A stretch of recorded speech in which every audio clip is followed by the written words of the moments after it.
All right, we are live.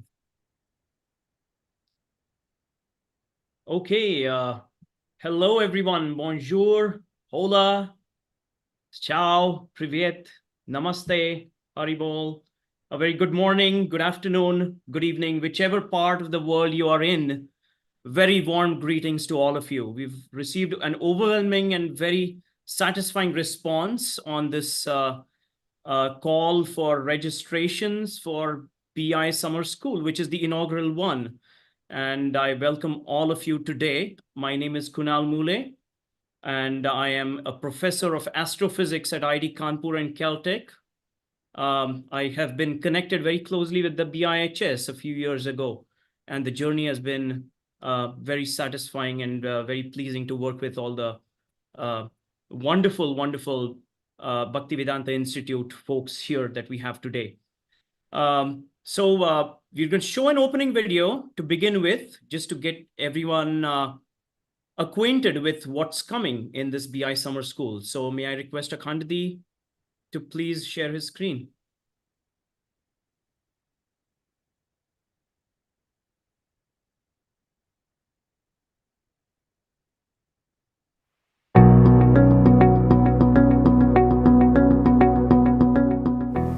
Hello, I'm Radhika. In 1974, Srila Prabhupada envisioned an institute that would explore the intersection of science and spirituality to promote a broader understanding of the universe and the existence of life itself. The Bhaktivedanta Institute for Higher Studies was established for this unique mission. As we celebrate its 50th anniversary, our goal is to ensure the Institute's longevity and impact. In pursuance of this goal, one of the BI's exciting initiatives is the establishment of its new headquarters in Gainesville, Florida, in close proximity to the University of Florida. This facility serves as a hub for scholars, researchers, spiritual practitioners to work, research, and collaborate. It houses an expansive library, sizable kitchen, guest rooms, and space for seminars, meetings, and events. Through collaborative research, publications, and conferences, we aim to inspire exploration of the intersection of quantum physics and consciousness, cosmology, ancient wisdom, and more. As the BI embarks on this exciting journey, we invite you to join us by playing a pivotal role.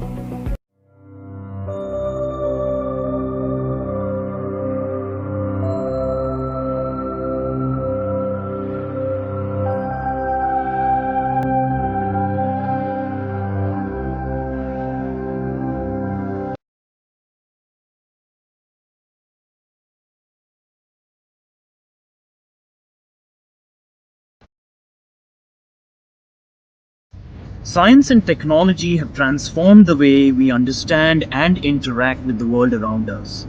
They have enabled extreme engineering, advanced navigation and communication systems, space exploration, and what we see today as the beginnings of quantum computing and quantum internet. Despite these advances, we have been unable to understand the mind and ourselves as conscious beings. Research over the past few decades on reincarnation, out-of-body and near-death experiences, extraordinary abilities, and spiritual experiences indicate that the mind and consciousness go beyond the physical world. So when I speak about devolution, it means accepting that essentially we are conscious selves that have not evolved up from matter, but have devolved or come down into the association of matter from some higher level or plane of existence.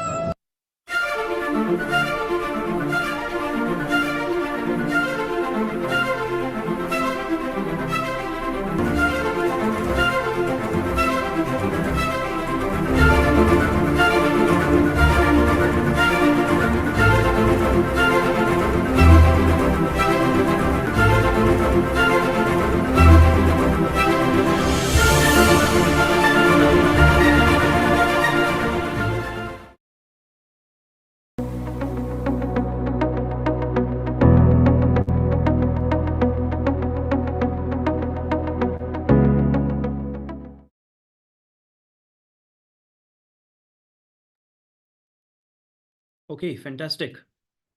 So I'm going to be your MC today, Kunal Mule, and our first speaker is Brahmatirtha Das, who is one of the directors of the Bhaktivedanta Institute for Higher Studies. He's also known as Bob Cohen, and he's been trained as a geologist.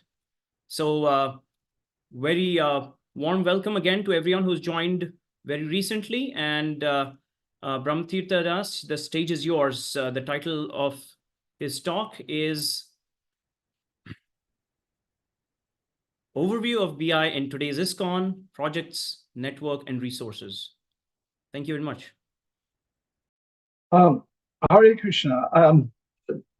First, I thank our dear Kunal Kumulavan for organizing our first summer school. And we plan to continue this based on your feedback. And afterwards, we're going to send out a survey. What did you like? What did you not like? And what worked? So let us proceed. I'm going to give an overview of the Bhaktivedanta Institute. We began Prabhupada 51 years ago, thought of the idea of the BI, and he worked with the amazing, wonderful Dr. Swarup Damodar, PhD in chemistry, who's seen in this iconic picture. I'll explain that picture in a moment. And the idea was that we live in a world in which science is considered paramount. Science is the basis of how we think. Evolution is how we got here. And science can solve all of our problems. And Prabhupada actually gave a lot of credit to the scientists. He said they can be very proud, but they have something to be proud of. He wrote to us, so treat the scientists with respect. Yet there was something missing. And what was missing was consciousness, that life is different than matter. And so at the BI, we look at these issues. Is consciousness an emergent property of the brain? Even 10 years ago, that was the norm, though that's radically changing now. And we'll discuss that in a minute. Now to the iconic picture. In 1977, Prabhupada called for a conference in Vrindavan called Life Comes from Life. And his 5 scientists, that's all we had in the movement, are here. And on the left is Gyanadas, known as Nimi Swami, a wonderful sadhu. Then you have Swarup Damodar, who's passed on. In the middle, you have, believe it or not, me. Bodies do change. And on the right, you have Madhava, now Madhava Puri Swami, based in Princeton, and the late genius Sariputta Das. So we have our new headquarters. Thanks to the donation from Haridayananda Maharaj's Family Trust, we have a major headquarters with a library and guest rooms. It's one of the most historic houses in all of Gainesville. Used to be home to the president of the University of Florida. And when he retired in the late 40s, he was personally recruited by Nehru to go to India and start IIT and other institutions, get the higher education working. Somehow Nehru didn't want to give that back to the British. So he invited an American to come. So this is the historical Tigard House, which is our headquarters. We have 5 subject groups we work on. Modern and Puranic cosmology, and we have a series of books that have been written by Sariputta, such as Vedic astronomy and mysteries of the sacred universe. Very important, probably one of our most important topics, is the history and philosophy of science. The BI is intended to be both a scientific and philosophical institute. When we talk about debating the issues of the day, be it evolution, the conscious as an derivative property or an immanent property for the brain, these issues, the answers require both physical and metaphysical answers. And so the philosophy of science is a critical aspect of what we do. and the history of science so we can look at context. I'll give you an example. We recently published a book that discusses basically the flat Earth. By the way, spoiler, we're not going to fall off the end of the planet. There is a way to look at things flat in the Bhumandala sense. That's explained in great detail in this book and Mysteries of Sacred Universe. But the Earth is its globe. And when I went to elementary school, I was taught that Columbus was going to fall off the end of the Earth, except Columbus never thought that. So we try to look at things in both history and philosophy. The next area we study is mind, brain, consciousness studies. We have a division of the BI, the Institute for Mind, Intelligence, and Consciousness Studies, run by our dear Kunal. We're looking at biology and evolution and doing our first major workshop on that subject within the next year. And finally, we're the content developers for the Science Museum at the Temple of the Vedic Planetarium. We have many affiliations, and we boast a little about our achievements. We're affiliated with the International Consciousness Research Lab, formerly the PAIR Project out of Princeton. I'm even on their board of directors. We have a group at Stanford University. We work very closely with the Division of Perceptual Studies at the University of Virginia. Many of you have heard of the famous late Ian Stevenson, who did all the work on reincarnation, and we're continuing some of that work. And these are some of the other affiliations we have. We've done 14 publications. We have about 47 active associates working with us, so that number has grown since I made that slide. Attended 16 conferences in recent year, like I said, affiliated with 7 different institutions. Recently, we had a meeting sponsored by the International Conscious Research Lab of trying to form a consortium of non-physicalists in the scientific world, and it went well. Our principal team that's working on the Museum of the Vedic Planetarium, to give an idea of what we're doing. Of course, me, I'm the director at Kandidi, who's written the amazing Atma Paradigm series, which you just Google Atma Paradigm and you'll be fascinated. It's a 30-part lecture series, but we've done a short version that's only 8 hours.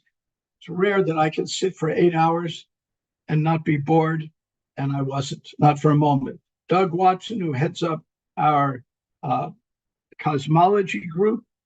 We have Giridhari, who works very closely with Doug. These are, again, full-time. Kala Saru, Laura, Tamrapani, Murali Gopal, among others. We recently did a joint conference with IIT, India Institute of Technology, the newest campus up in the Himalayas in Mandi. And we're looking at mind, brain, and consciousness. And as the title said, perspectives from the Indian knowledge system. Some world-famous speakers were there. With many of our members of our institute were speaking. It was a marvelous time, and we thank Leela Purushottama, Dr. Lakshmi Behera Lakshmidhar Behera for arranging such. Also, at that conference, we announced that in 2027, we're going to do Life Comes from Life 50 years later. We're going to shortly announce a contest for papers, and we're looking for the best papers to present at the international conference 50 years later.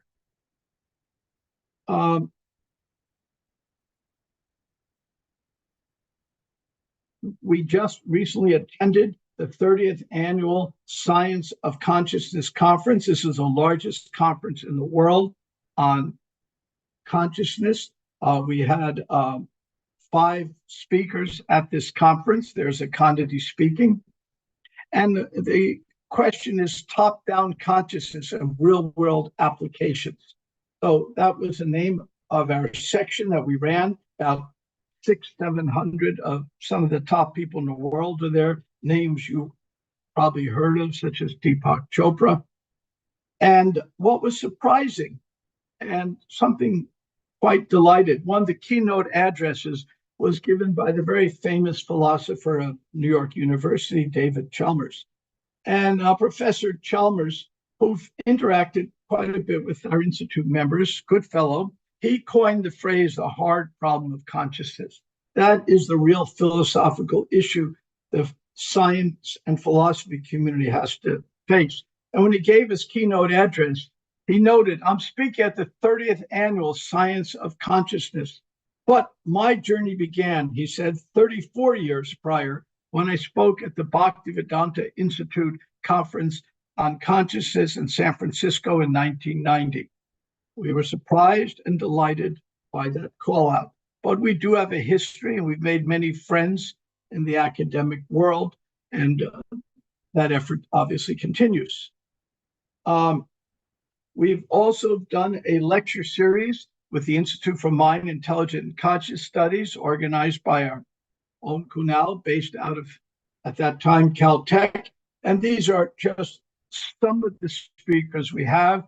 Those of you who are familiar with the subject matter will probably recognize names like Sean Carroll, Jim Tucker's a successor, Diane Stevenson for the Reincarnation Studies, Donald Hoffman, who's actually working with us now from the Allen Institute, you may recognize, but these are some of the top names in the field.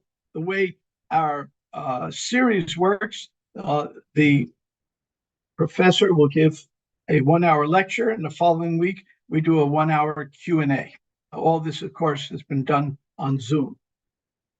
With sampling of our publications, based on the conference we did in 2021, organized by Kunal with the mind-brain interface. We have a wonderful monograph by Radhika Raman, Ravi Gupta, Does Sabda Make Prataksha Invalid? It's a question that often comes up. What do you do when your observation differs from what the Shastra, the scripture says? And Jiva Goswami has dealt extensively with that. The Vedic Cosmography in Modern Context, that's a book about the flat earth issue. A new book coming out any day now. The cover's just been finished by our own Murli Gopal, Mauricio Garrido. It's Krishna and the Quark. I'm not going to read the slide, but in this, we're trying to find some common ground between Vedic metaphysics and modern physics. And that book should be available this summer from the Northern European BBT. Please watch for it. It'll obviously be on Amazon and on our website. So I don't have a specific publication date, but just last week the cover was finalized. A vision for the future. We want to become a central resource for the anti-physicalists, a place where anti-physicalists can gather together, compare notes, discuss science and philosophy. And as I mentioned earlier, the anti-physicalists are no longer the outliers. Professor Hart of Notre Dame recently gave a talk, which I found quite fascinating. And he's an anti-physicalist, that meaning that consciousness is not a derivative property from matter. It doesn't emanate from matter. And he said, I used to be such an outlier, and now I'm mainstream. What went wrong? Things are changing, and we want to become a central resource for this. And we want to create a repository of educational materials. And the work we're doing for the museum at the Temple of the Vedic Planetarium, the Science Museum at that, is giving us a huge repository of educational materials, which we're turning into YouTube videos, eventually literature, and of course, exhibits at the museum. So as Lord Chaitanya has mentioned, true elegance is stating the truth concisely. So I'm going to end my talk a little earlier than planned, and hopefully I'll be able to have a few minutes to answer any questions you have. One thing I want to make clear, my email is posted, as is our website. Please, if you want to get involved in the Bhaktivedanta Institute, there are many ways.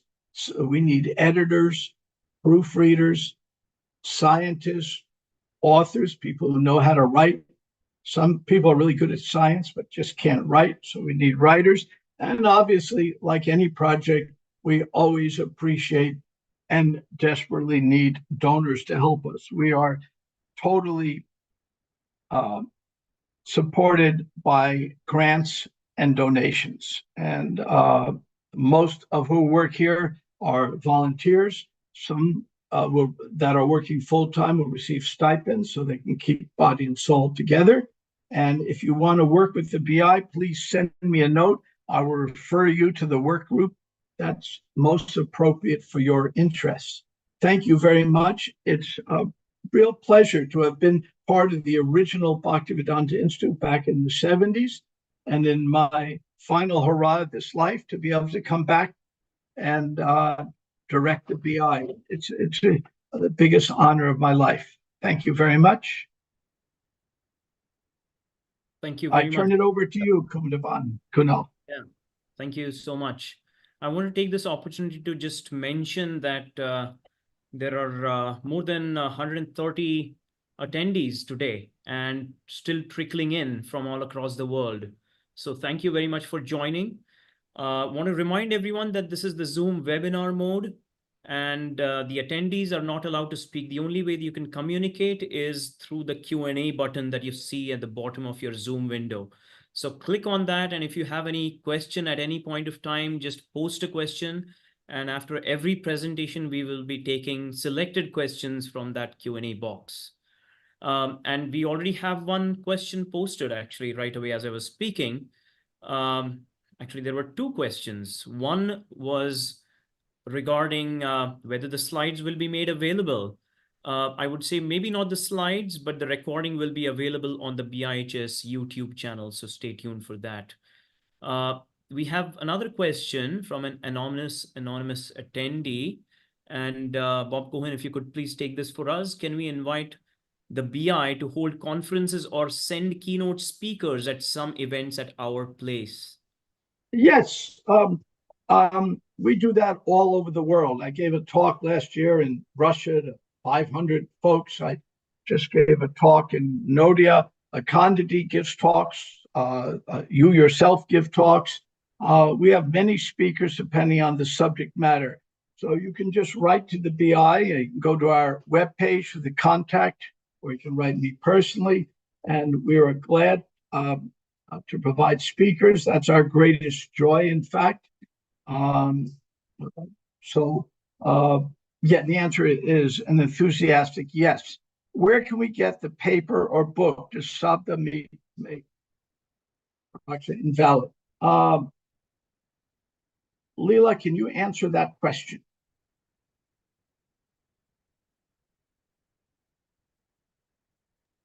Leela cannot answer that question. I'll give a short answer for now. You just email info@BIH Studies, and we will, we'll send you a copy. Yeah. And others will send it to you. Of course, I mean, feel free to search on the website first as to whatever resources are available. But there is going to be a specific session towards the end of this summer school dedicated towards where exactly will you find all these resources and what resources would you have access to if you decide to connect with the BIHS. So I think stay tuned for that as well. Okay. All right. I want to take this opportunity while we have still a minute left before our next speaker jumps in. I'm going to share my screen and point you all to the website again. Okay, so this is biss2024.github.io. If you haven't already gone to this website, then I encourage you to please go over this very carefully. It gives some bit of information on the BI, of course, what the themes of this summer school are. Mind and Consciousness Research, Vedic Cosmology and Museum of Vedic Planetarium. That's the biggest temple in the world coming up in Mayapur, in fact. So some details on that. Stay tuned. Shastra Hermeneutics and the Central Role of Philosophy. Then there's Mantra Meditation Research, Education Outreach and Networking, and Vedic Archaeology. And we have a whole host of very renowned speakers. So please join into all the sessions as much as you can. The detailed schedule of this summer school is posted online. So if in doubt, do reach out to the website. Okay. And if you have any further questions, the email address for BIHS is info@bihstudies.org. Okay, so we're going to have 4 themes on 4 different days, 4 really amazing sessions. Today's theme is, again, the BI and consciousness research. And the theme for day 2, which is tomorrow, is Shastra, hermeneutics, and the central role of philosophy. For the 20th of July, which is our 3rd day, the theme is going to be the science of the Srimad Bhagavatam. And the theme on the 4th and final day, which is Sunday, the 21st of July, is going to be science, cosmology, and the BI network. Okay, so we are going to go on to the next speaker. I am could I interrupt just for a second? There was one more question, 2 more, if I could take under a minute to answer. Please go ahead. One, could ahimsa milk production be a suitable source of income? Well, if somebody wanted to do it, yes. We're scientists and philosophers and Sanskritists. We're not farmers. So it could be, but it would be something someone else would have to do. It's not our specialty. Or is there discrepancies among scientists towards climate change?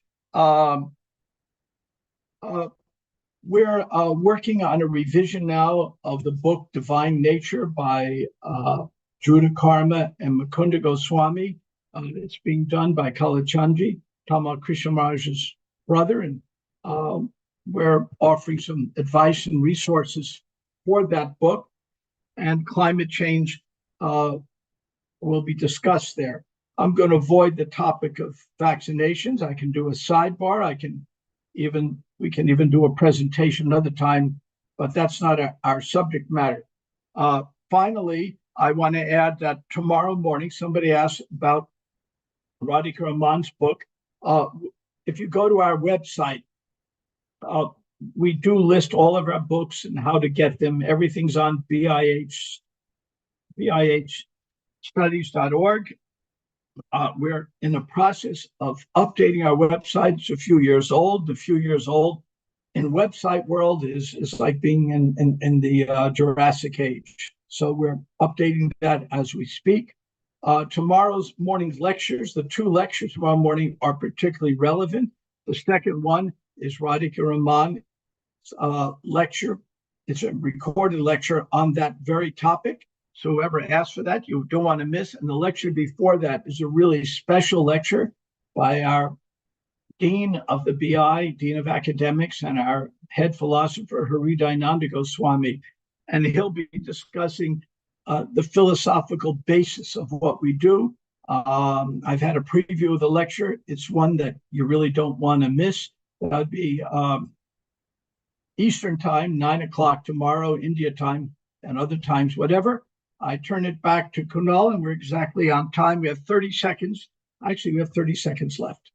We're exactly on time. I turn it over to you. Thank you very much. Sure. Ramatita. And our next speaker is Akhandadi Das. And Akhandadi is known for his webinar series called the Atma Paradigm, a synthesis of philosophy and science. If you haven't checked his YouTube channel yet, then please go for it. He's a director of the Bhaktivedanta Institute for Higher Studies and of the Science and Philosophy Initiative as well. So Akhandadi, pleased to welcome you here today. And the topic of his presentation is why consciousness is a big deal for science and how Gaudiya Vaishnava Vedanta can contribute. Thank you very much, Kamudvan, and a welcome to everyone who has joined this special summer school. It's the idea of this BI summer school is to give a flavor of the range of activities and projects and research and resources that we have within the BI. And so that there must be something within that can get you excited and maybe even inspired to join us. So my task today is to speak a little bit about consciousness, and my title is Why Consciousness is a Big Deal for Science, and what Gaudiya Vaishnava metaphysics can contribute, particularly to this discourse. As Brahmatirtha, Bob Cohen mentioned, we recently attended the Science of Consciousness conference in Tucson, Arizona. Very important conference. It really is the event that explores what we need to establish within consciousness and how it relates to neuroscience, how it relates to psychology, and all these topics. And we were given a 4-hour workshop on the opening day for the BI to make its presentation under the title Top-Down Consciousness and Real-World Applications. And we were kind of leveraging, what we said, we were leveraging the knowledge of the Indian knowledge systems, and particularly drawing on Vedanta philosophy, Sankhya philosophy, and yoga philosophy, all from the Gaudiya perspective. So what I wanted to do today is just give a little flavor of what we try to achieve on in the talk that I presented on that day.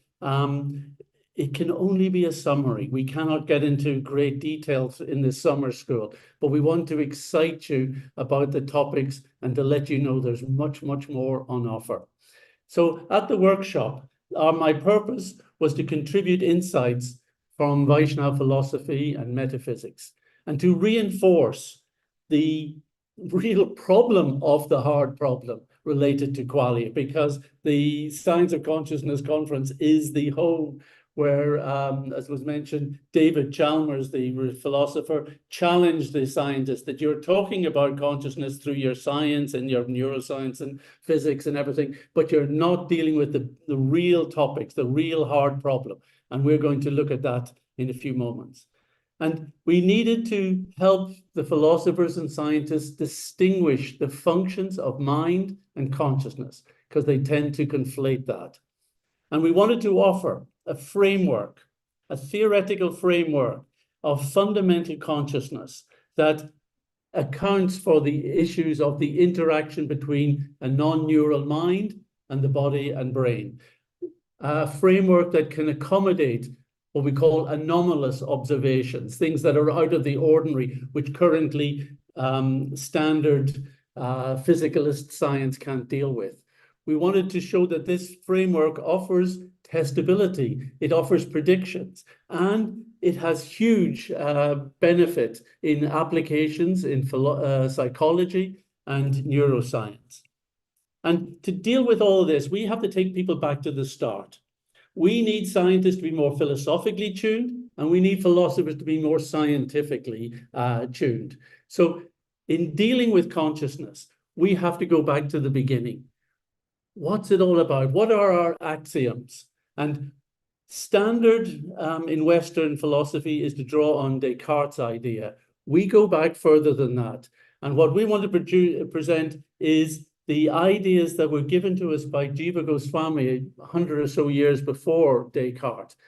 And these are the basics that no one can deny for themselves. I exist. And how do I know I exist? Well, I experience. I am an experiencing thing. I am the subject of my experiences. It is I see, I feel, I like, I love. I am the subject that is experiencing this. I am the observer of otherness. I look out in the world and I see that is over there. I am viewing it from here. I'm experiencing it from here. I even view my body in that way, that there's a certain otherness about my body. And more than that, Jiva Goswami mentions, is I am also the witness of my thoughts. There is an otherness to the mind. It is something that I am observing and experiencing. And the amazing thing is that throughout my life, I am the persistent observer, the same observing, experiencing thing that I was when I was a little child. It was me there. I was experiencing then. I am experiencing now. The I has not changed. I've changed my views, my ideas, my body, my philosophies, everything has changed. But the I who does the experience does not change over time. These are pre-philosophical insights. They stand as truths that are not based on observations by outside. They're not based on philosophical musing. These are axioms that we should be building all our science and philosophy from. And they boil down to this, that we have two ways of understanding consciousness. Both are valid, but they need to be distinguished one from the other. One is consciousness as the experiencer, the sense of existence as me, and the fact that I am the subject of my experiences, and the persistent singular experience. This is consciousness, the experiencer. Sometimes philosophers call this is the inner light. This is the thing that's shining out. And then there's consciousness in terms of what we experience. And what we experience are unified and integrated moments and events within our experience. And we experience these events from our first person perspective, that I am the thing looking out and I see them from this point of view. And our experiences have phenomenal qualities. That's a particular phrase used by the philosophers, and it's important, and we will unpack it. And these aspects really boil down to being the content of our conscious experience. And in that sense, they can be called the illuminated room.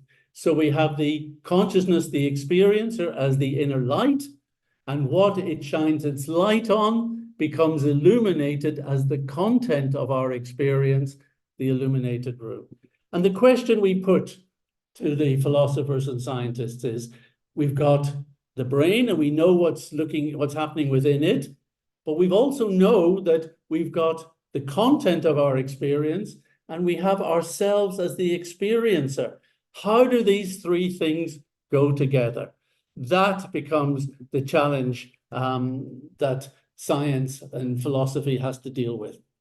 So let's look at the components of conscious experience.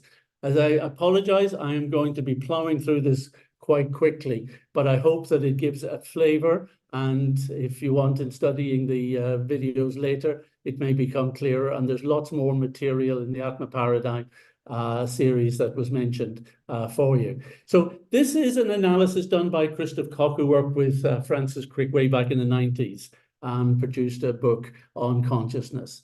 And it starts with this. You've got a little scene of a man walking a dog in the park. That's the external world. Light bounces off that scene and it enters our eye. This is the sensory processing part. Light hitting our eye, hitting the retina, being converted into electrical information that is sent to the visual processing areas of the brain. So we've got external world, sensory processing, neural processing.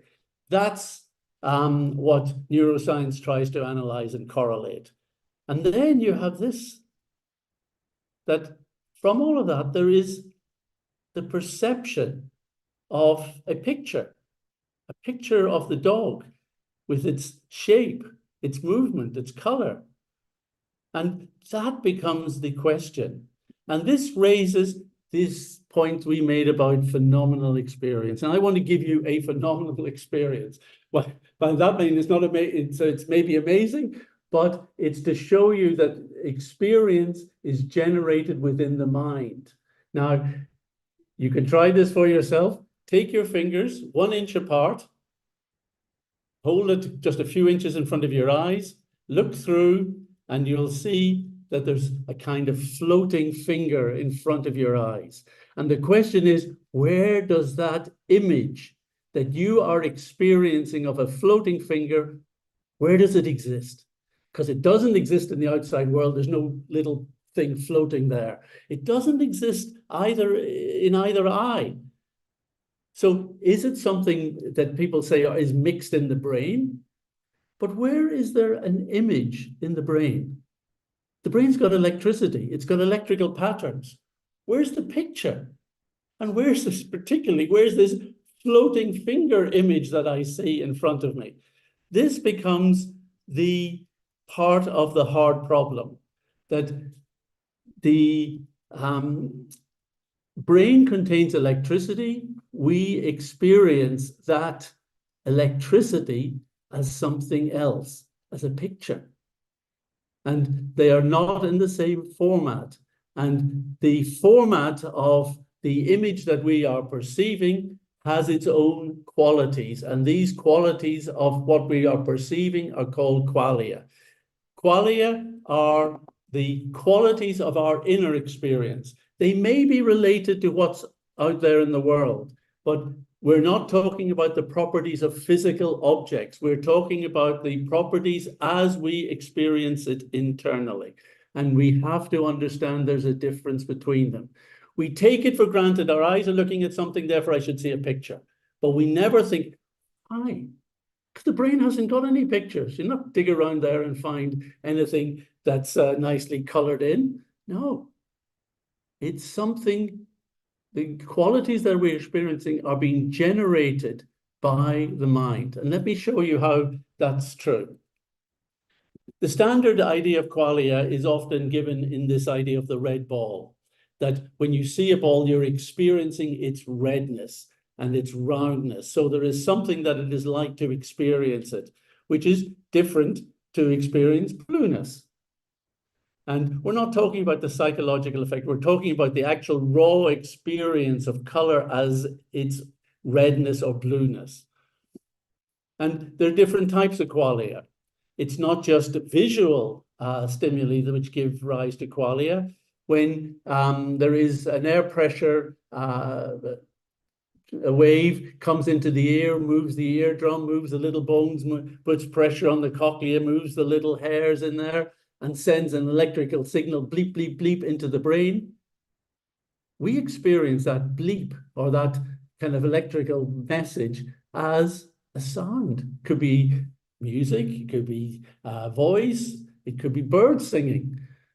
And similarly, when we taste something, an electrical signal goes to the brain, but that signal is experienced as a flavor. Or something from the nose is experienced as a smell, or something touch can be experienced in terms of its tactile quality. And there are internal sensations, such as hunger. There is something that it is like to feel hungry or thirsty. Even pain. Pain is considered to be one of the most kind of typical of qualia experiences. We know what's happening with signals being sent from an injured part of the body to the brain and what's firing in there. We know how to try and quell those and stop that electrical activity happening, but we don't know why it should feel like something, like an ow. And emotions are also there. These are something that are felt. They have qualities which we experience. Thoughts and ideas even have qualities that we experience. So qualia are real. This is the word I want you to walk away with, qualia. It was given to me by Sadhaputta way back 40 years ago. He was the one who set me on this journey of consciousness, because he just raised this question. How come the brain has electricity, but what you experience is a picture with qualia? So qualia are real. In fact, there is nothing else that you ever know or experience in this world. Everything is a qualia experience for you. Everything you experience is a presentation of the world through the senses, and it's a presentation within the screen of your awareness, which is generated by the mind. So qualia are real. And even if they're not connected to what's out there, even if they seem to be illusory, the experience of qualia is real, but it may not give you a real understanding of what's out there in the external world. They're ineffable, hard to describe and to someone else exactly what it is you're feeling. And they correlate with physics. And an example of that is this checkerboard where you've got the squares A and B. And I ask you to look at them. Are they the same color of gray? And they don't look the same. Of course, we know the trick is they are the same, but they don't look the same. So although your eye is getting the same exact level of data from each square, your mind is generating a different experience from you. And this is very interesting, that color is not a product of the external world. Color is generated within the mind. We are told that different colors are related to the different wavelengths. Each wavelength has its own kind of signature color. And Isaac Newton was thinking like that, but then he looked at it and said, well, yeah, but where's magenta? if all the colors I experience are a particular wavelength, where's the wavelength for magenta? It doesn't exist. Now, one answer is, well, it's a mixture of red and blue wavelengths. But where's that mixing happening? That becomes the question. Because in physics, you don't mix two wavelengths and get a new wavelength. No. The two wavelengths are processed by different cones within each of our eyes. Different electrical signals are sent into the brain. So where is the mixing? In the brain? But where's the color in the brain? Why did that mixing produce that color? No, this is actually shows that qualia are mental properties. It is the mind that is actually generating qualia, not the brain. And they're subjective. And you could do a little poll if you want and ask people, do you see the color of this dress as gold and white or black and blue? Qualia are irreducible. So that means that there is nothing that we can explain about the nature of qualia from what we know of physics, neuroscience, biology, chemistry, whatever. We can't do it. So it was David Chalmers, the philosopher, was mentioned, and he told the scientists, look, what you're dealing with is easy problems, external world, sensory processing, stuff that's going on in the brain. It's complicated, it's highly complicated, but in one sense, it's the easy problems. You can figure out all that. What you can't figure out, he said, was the hard problem, how that activity within the brain produces the qualia experience of consciousness. And there's a further problem. Who is having this experience? Who is the I? Who is the observer, the first person experiencer?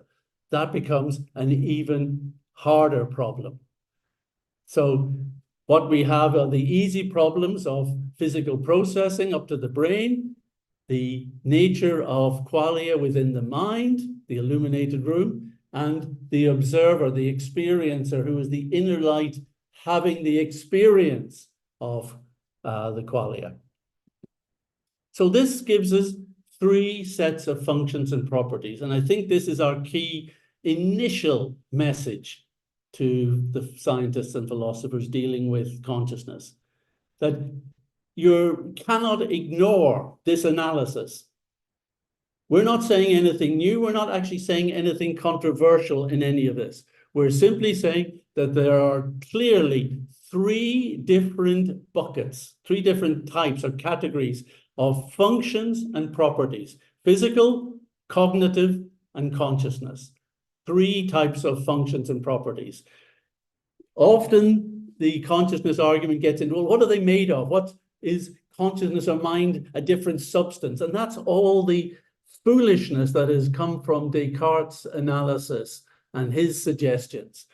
Physics, science never deals with what things are made of. Science can only define what things are like and what they do. What are their properties? What are their interactions? What are their qualities? What are their functions?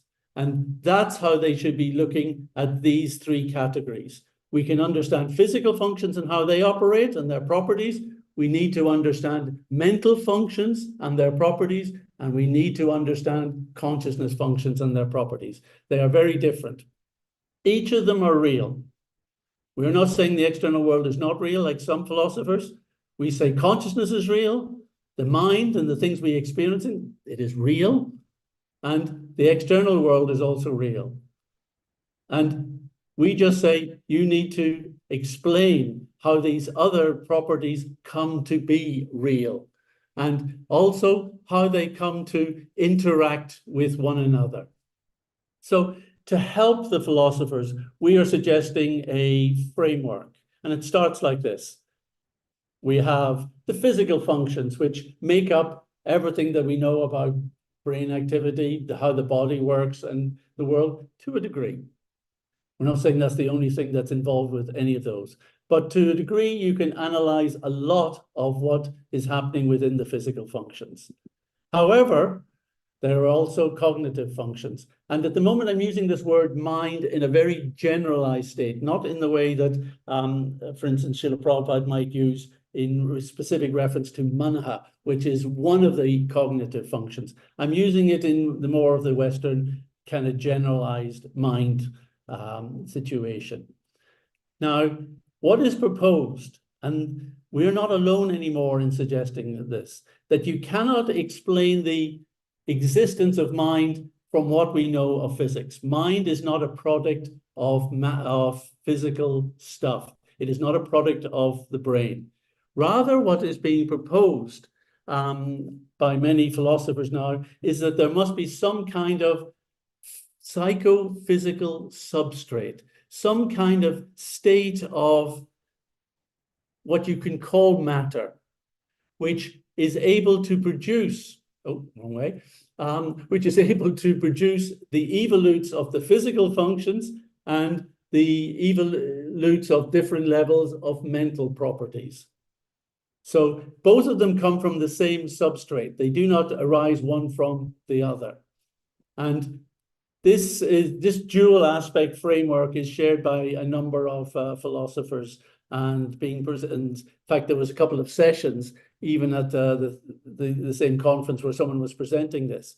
For us, actually, it's interesting because this relates to our understanding of Prakriti.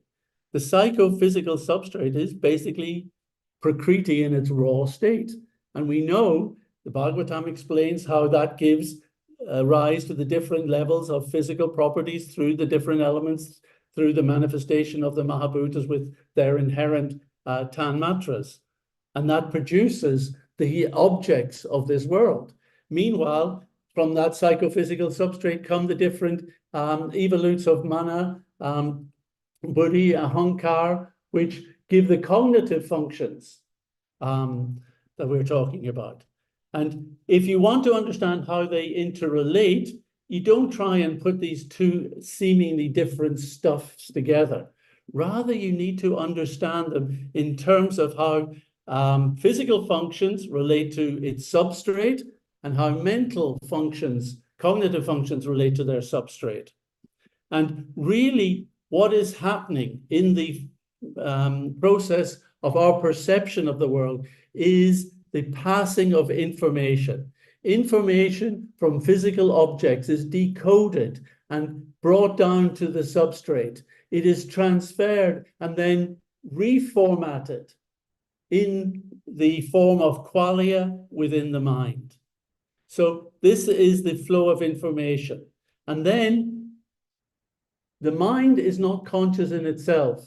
It is the function of the observer shining its inner light on the content of the mind that produces our conscious experience of this apple. So the apple is there in the material world, but it has its own particular qualities which can be gathered, decoded, and reformatted by the mind. And of course, the body, the brain play a role within all of that process. But essentially, this is how qualia come to be present within the mind. And it is the observer, the consciousness function, which observes the content of the mind. And we're giving it, this observer, its own name, the Atman. Obviously, we're not original in that, but we use this term Atma as the entity of consciousness. This is the experiencer, the knower, the observer, the subject self. And it's a good one because it helps to allow us to give a more of a precise definition of this observer. And the energy of the Atma, the potency of conscious illumination, which emanates from the Atma, that we call Chittam. That is considered in the Bhagavatam, the fourth aspect of these inner cognitive senses.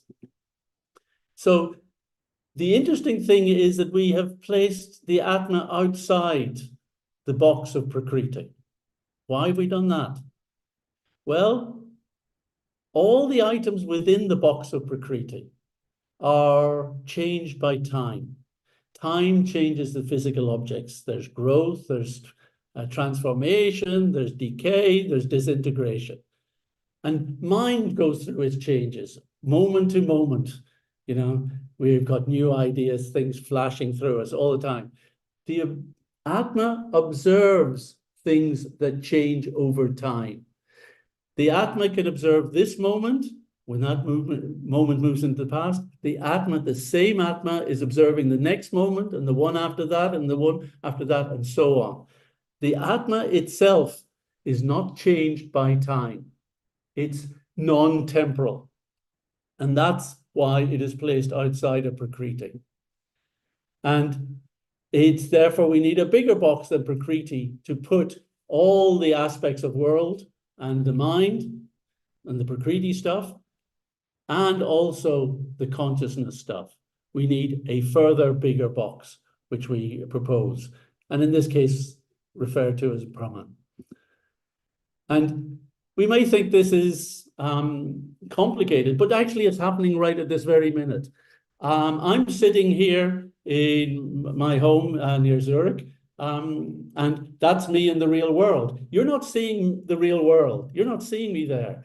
You're getting a decoded picture of me because there's a camera in front of me taking the light and turning it into electrical activity, decoding it, and sending it down to the telecommunication substrate, which is then beaming it up into your home and through your own device, presenting it on the screen of your consciousness, and you're observing that. So what you are actually doing at this very moment in seeing and hearing me is exactly how the Atma relates to the mind and therefore relates to the rest of the world. So in this way, we can explain normal sensory perception. But this model also can handle anomalous perception, because if the information about a physical object is kind of decoded into the psychophysical substrate, is there the opportunity for the mind to access that information directly? That's called remote perception or precognitive perception. And there are a lot of experiments to be done on that to demonstrate how well the mind is able to access information that is stored in the psychophysical substrate.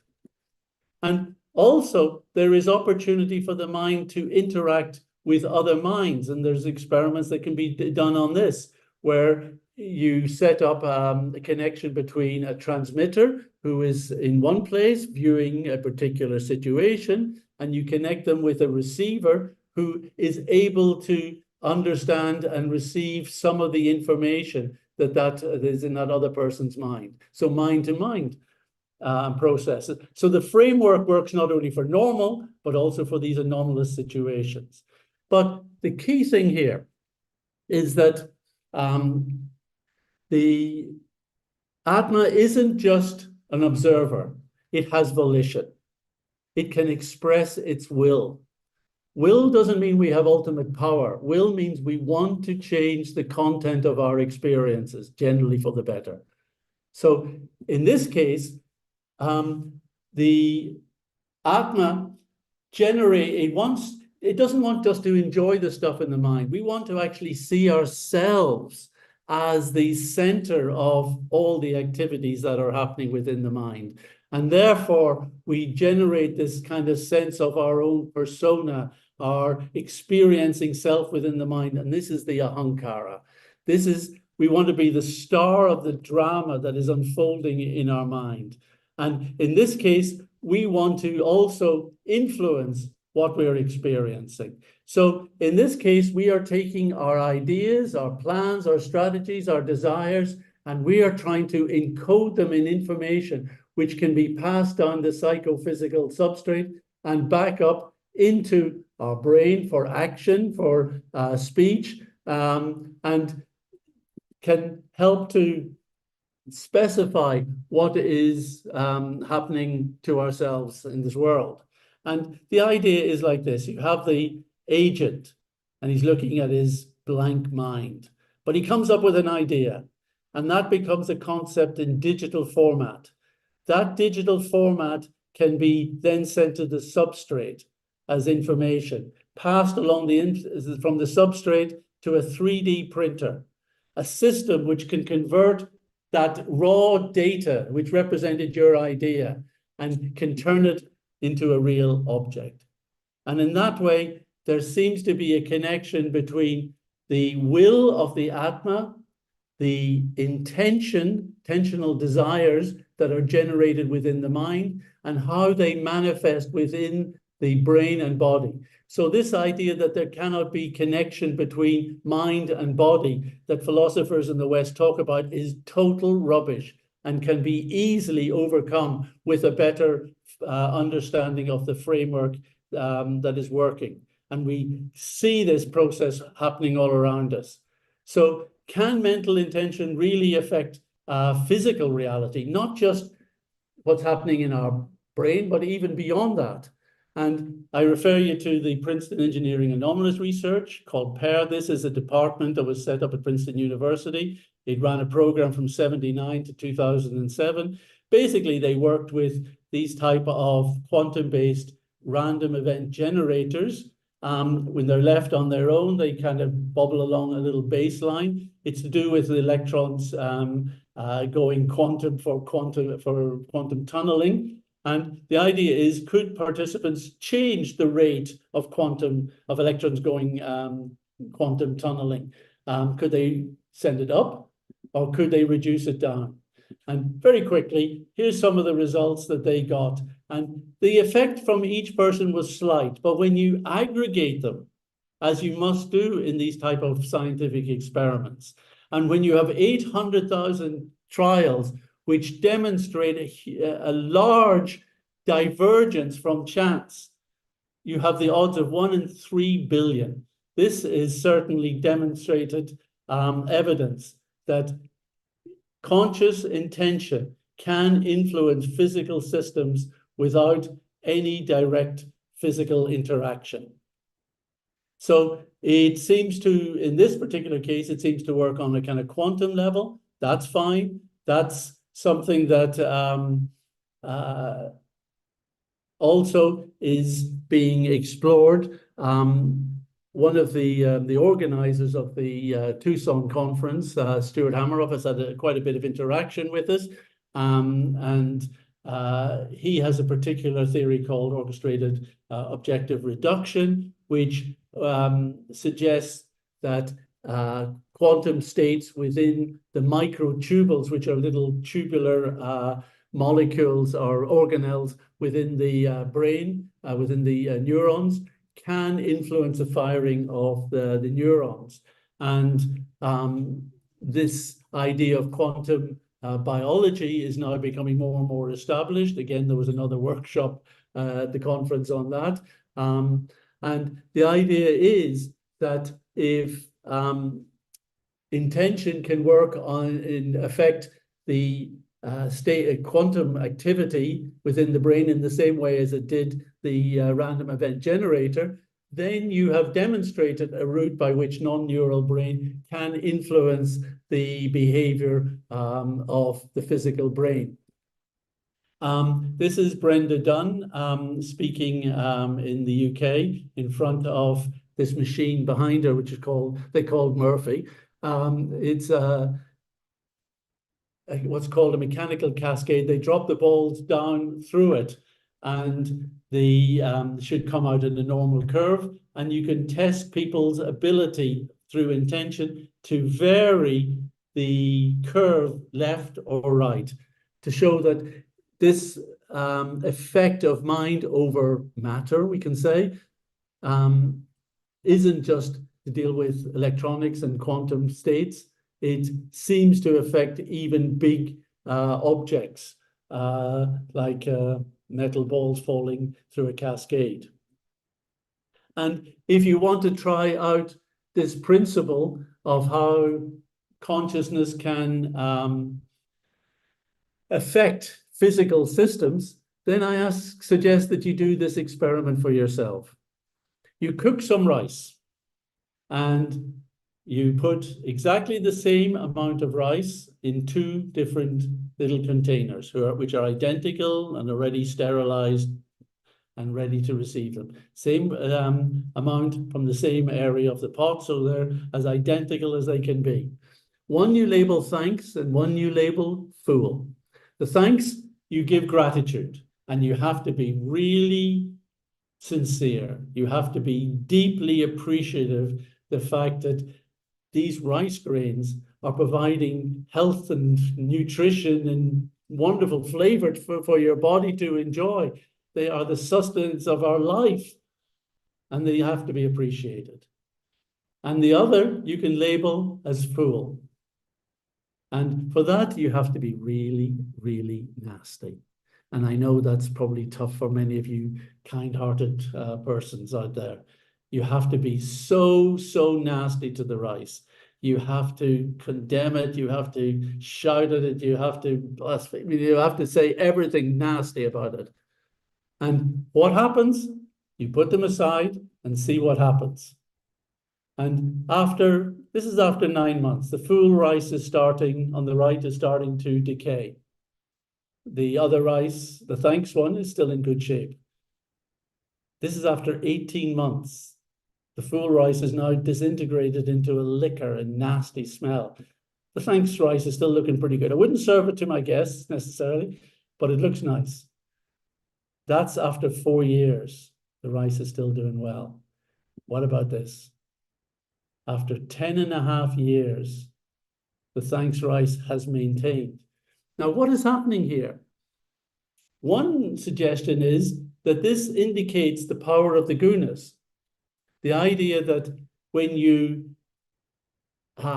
submit an object, such as rice grains, to the mode of goodness through the expression of your intention, you can help to preserve them. You can sustain them. You kind of steady their entropy. Whereas when you unleash the tamagun, onto matter, it speeds up its decreasing or its increasing entropy, and it just decays very, very quickly. So this is just one little experiment that can be done to demonstrate how conscious intention actually leads the behavior of matter within our brain, within our bodies, and in our interactions, and even in the manifestation of the world. This will become a very, very important aspect of the metaphysics that we now need to apply to different subjects in biology and in cosmology. So that's why we've taken this opportunity today to set up this understanding of the central role of consciousness. And so just to give a little summary now, we have these three elementary fundamental functions. They're all real, they all interact with one another. We can say with absolute certainty there is no evidence or theory that can explain the functions of mind or consciousness in terms of the physical functions on the left. They cannot be done. And the different conferences that I have been to, this one in Tucson, I was last year at the Association of Scientific Study of Consciousness in New York. Very good conference there. And again, there is a recognition that we have no theory to explain qualia, our conscious experience of the world. We can correlate certain things happening in the mind, but in the brain, with certain mental or conscious awareness states, but we cannot explain the nature of those states or the nature of those experiences from what we know in physics. It cannot be done. We need this new type of framework. And that is why this idea of a kind of at least dual aspect between the world and the mind is very important, that there must be some kind of psychophysical substrate which gives rise to the functions the physical functions on one side and the cognitive functions on another. And that ultimately the interaction between non-neural mind and the physicality of our brain-body complex is an exchange of information in both directions. We are gaining information from what the senses pick up, and we are feeding information through our desires and intention into the action of our brain and body. And that there is a sharing of the qualities, the tanmatric qualities, which we call qualitative sensory data, related to each of the modalities.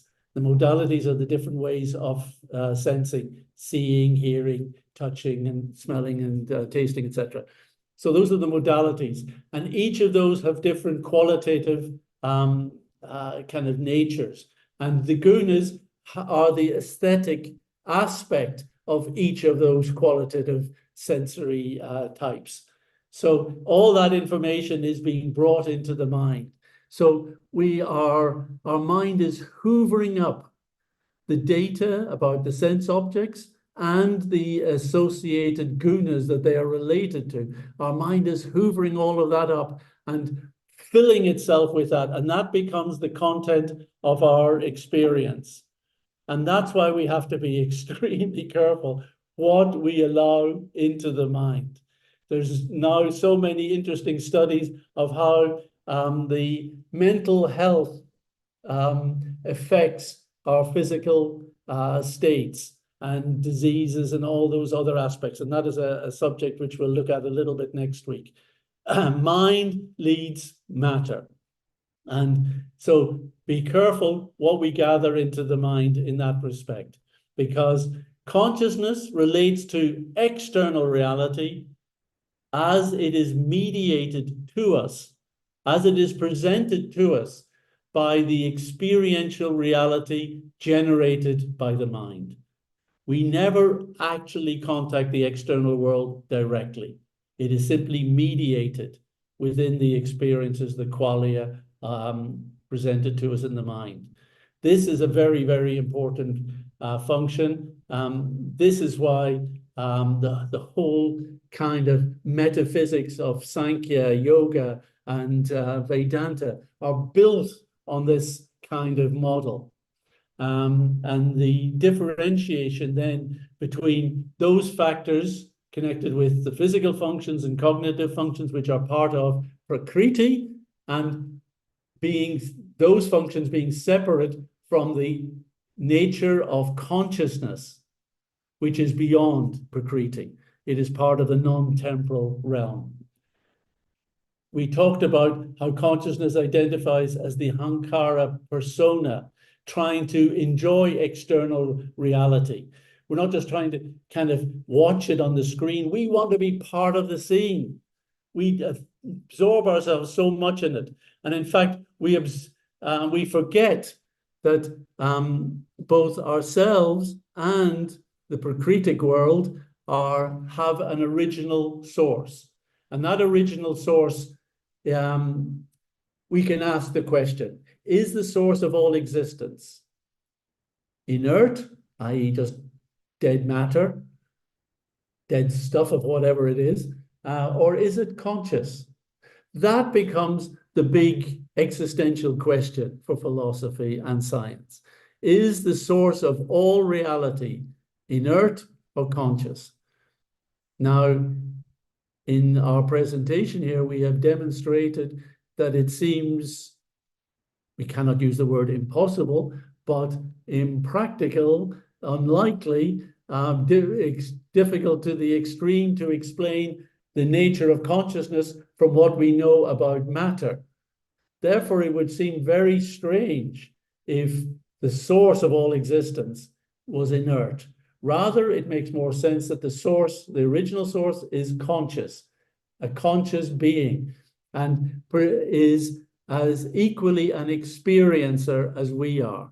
And therefore, we're talking about the original source being the original supreme experiencing entity, conscious entity. However, our nature is that we absorb ourselves more and more in the persona concept of our mind. And in doing that, we start to lose ourselves to the point where we have lost sight of our own existence as an entity of consciousness. We now fully think, I am this persona. But the problem is this persona is related to our concepts of the body and our connections to the external world. And it is going through its changes, it's going through its challenges, its ups and downs, its good times, its bad times. And it is, we see it as being influenced by time. We see it that it's heading for its ultimate demise. It is part of this temporal realm and therefore will become non-existent at some point. Death will come. So there is huge fear for the Atma because it has simply surrendered its realization of its eternal nature and handed itself over to just thinking of itself in terms of what is there in the persona, in the temporal realm of Prakriti. So time to redirect, pull our attention perhaps from just what the mind can give us. As long as we're in this body, we're going to be fed by the mind. We rely on it. We have to use it well, make it our friend. But we can direct our chitta, our consciousness, towards the relationship with the original supreme experiencer, the original source of ourselves. So that becomes this model, whilst we are not trying to say it proves the existence of theism, it is certainly can accommodate and is supportive of the theistic principle. And with that, I just wanted to kind of take a couple of minutes to talk about the Atma paradigm. This is the series that was mentioned earlier by Bob. It is a 35-part lecture series. It covers consciousness in great detail compared to what we've done today.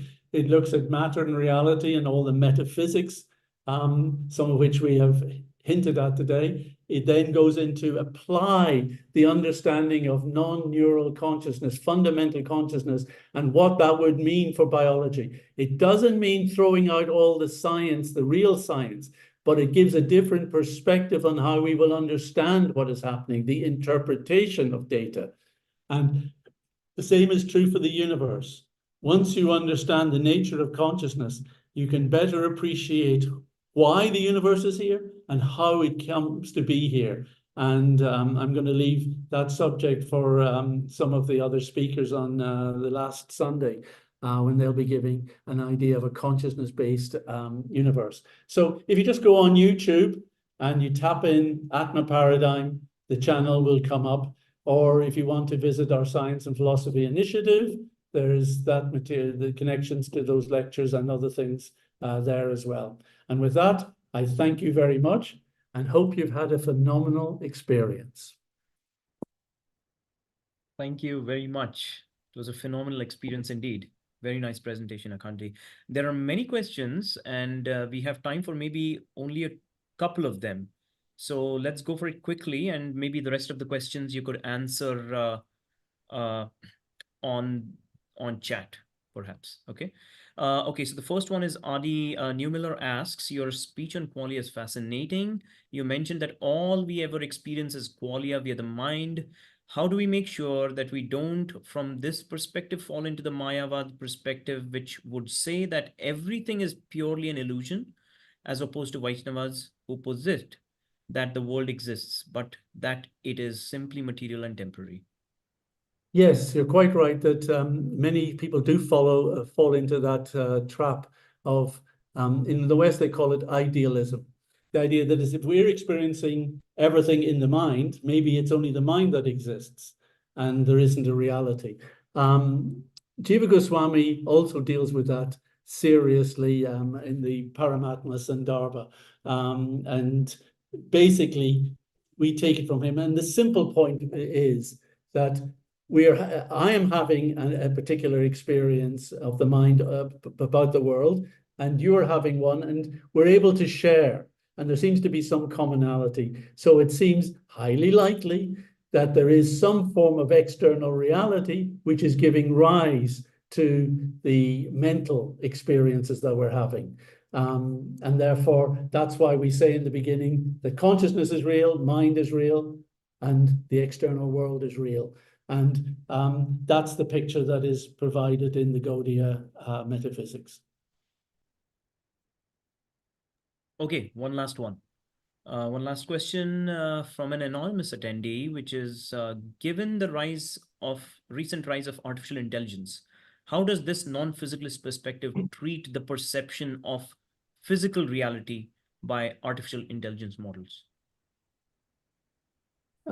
Yes, there's obviously a lot of interest in artificial intelligence, and part of the confusion about thinking that, for instance, artificial intelligence is similar to sentience or consciousness is because the philosophers and scientists dealing in this subject are so illiterate on the actual philosophy of science and don't understand the distinctions of consciousness, content, and actual just information processing that is occurring. There were several important presentations at that Tucson conference, and even last year by Joshua Bengio in New York. And the artificial intelligence is trying to mimic the mind. Even in our metaphysics, mind is a sort of mechanical or mechanistic system. It is not conscious itself. So AI tries to mimic that. I was just reading a paper this morning which explained how bad AI systems are at so-called seeing. We've got these large language models which are very good at processing patterns in data, but they failed abysmally even in the simplest of visual tasks. So when AI producers sometimes talk about their image recognition and ability to see, they are really stretching the facts on that. In simple terms, we do not regard AI as sentient. We can explain everything that AI does in terms of the physical processing that is happening. There's nothing mysterious in what they are able to do, other than it can be explained in the physical things. The problem with humans is we can't explain everything in terms of the physical, because we know I experience and I experience qualia. And those are things which are not explained by physics. So we can see that there is a distinction already. It's a big topic, AI, and we will all become dominated by it in due course, if not already. All right. As I said, there are many interesting questions on the Q&A box. So requesting Akhandati to please answer them one by one while we move on to the next speaker, who is Professor Lakshmidhar Bera, also known as Leela Purushottam Das. He is a professor of electrical engineering and Indian knowledge systems and is the current director of the Indian Institute of Technology at Mandi. And the title of his presentation today is Indian Knowledge Systems and Mental Health Applications at IIT Mandi. So Professor Bera, thank you so much for being here, and please do share screen. Yeah.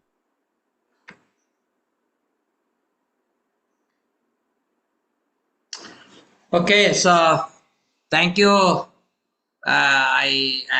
I extend my gratitude to Brahmatirtha Prabhu and Akhandati Prabhu and Dr. Kunal Muli for conducting this wonderful summer school, for making people aware of possibility of another kind of research that is all embracing and much more holistic. So thank you again. What I've been asked to speak about Indian knowledge system and mental health applications at IIT Mandi. And so I will, you see, IITs are premier institutes in India. They have their own brand in terms of science and technology, and particularly for producing many successful scientists, technocrats, entrepreneurs, including CEOs. So if you look at our IIT Mandi, you can see this is through aerial view. We have multiple campuses, in one space, but because Himalaya is a hilly area, so you can see there is a south campus here, and here is the north campus. These are two big campuses, but then we have other like Gadappa and other campuses are also there. But this is two main campuses. And if you look at the IIT Mandi, we have 9 schools. It's like departments, and we are floating almost like 18 BTech programs in 9, and we have research centers like Center for AI, Robotics, Indian Knowledge System, Mental Health Application, about which I'm going to speak, Center for Quantum Science and Technology, Human-Computer Interaction. So these are some of the interdisciplinary areas. And as for IIT, is a relatively young institute, started 2009. We just celebrated 15th Foundation Day in 2024, February. We have approximately 3,200 students as of now, 200 faculty members, and we have already graduated more than 2,500 students. So let's come to ISMA. Why did we start ISMA? That before I say, you see, ISMA Center, when I joined here, Dr. Kunal Muli, contacted me, and he was one of the very first person to get involved with the center. We did a 3-day workshop in March 2022. I joined in January. Within 2 months, we did a workshop on mental health, because as far as the modern science is concerned, mind is ill understood. As Akhanditi Prabhu has made my job very simpler, because he has already given an elaborate explanation about mind-body paradigm. So the Indian knowledge system, if you look at it, is so vast, but the critical area in Indian knowledge system is mind.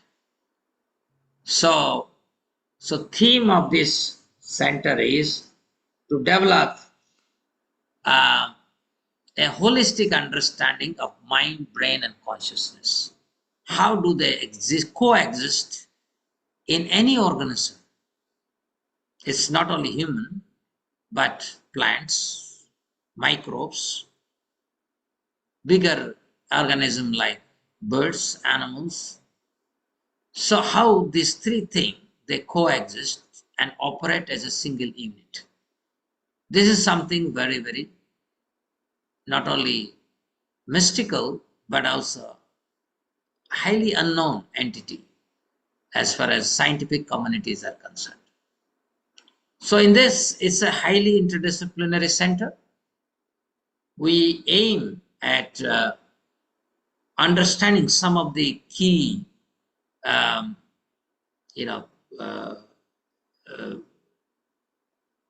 concepts, like when we say consciousness is pervading throughout our body, what are the bioswitches for consciousness? This is a very fundamental question. We have psychology that deals with mind, but we don't have a laws of psychology, in the sense, just like we have in physics, chemistry, biology, some laws that can be empirically verifiable. We don't have such laws of psychology. What is cognitive matter? And if you look at, we are also, soon we are going to establish a wellness center. So wellness is very important in the present day because even the celebrities are going through tremendous amount of mental stress, anxiety.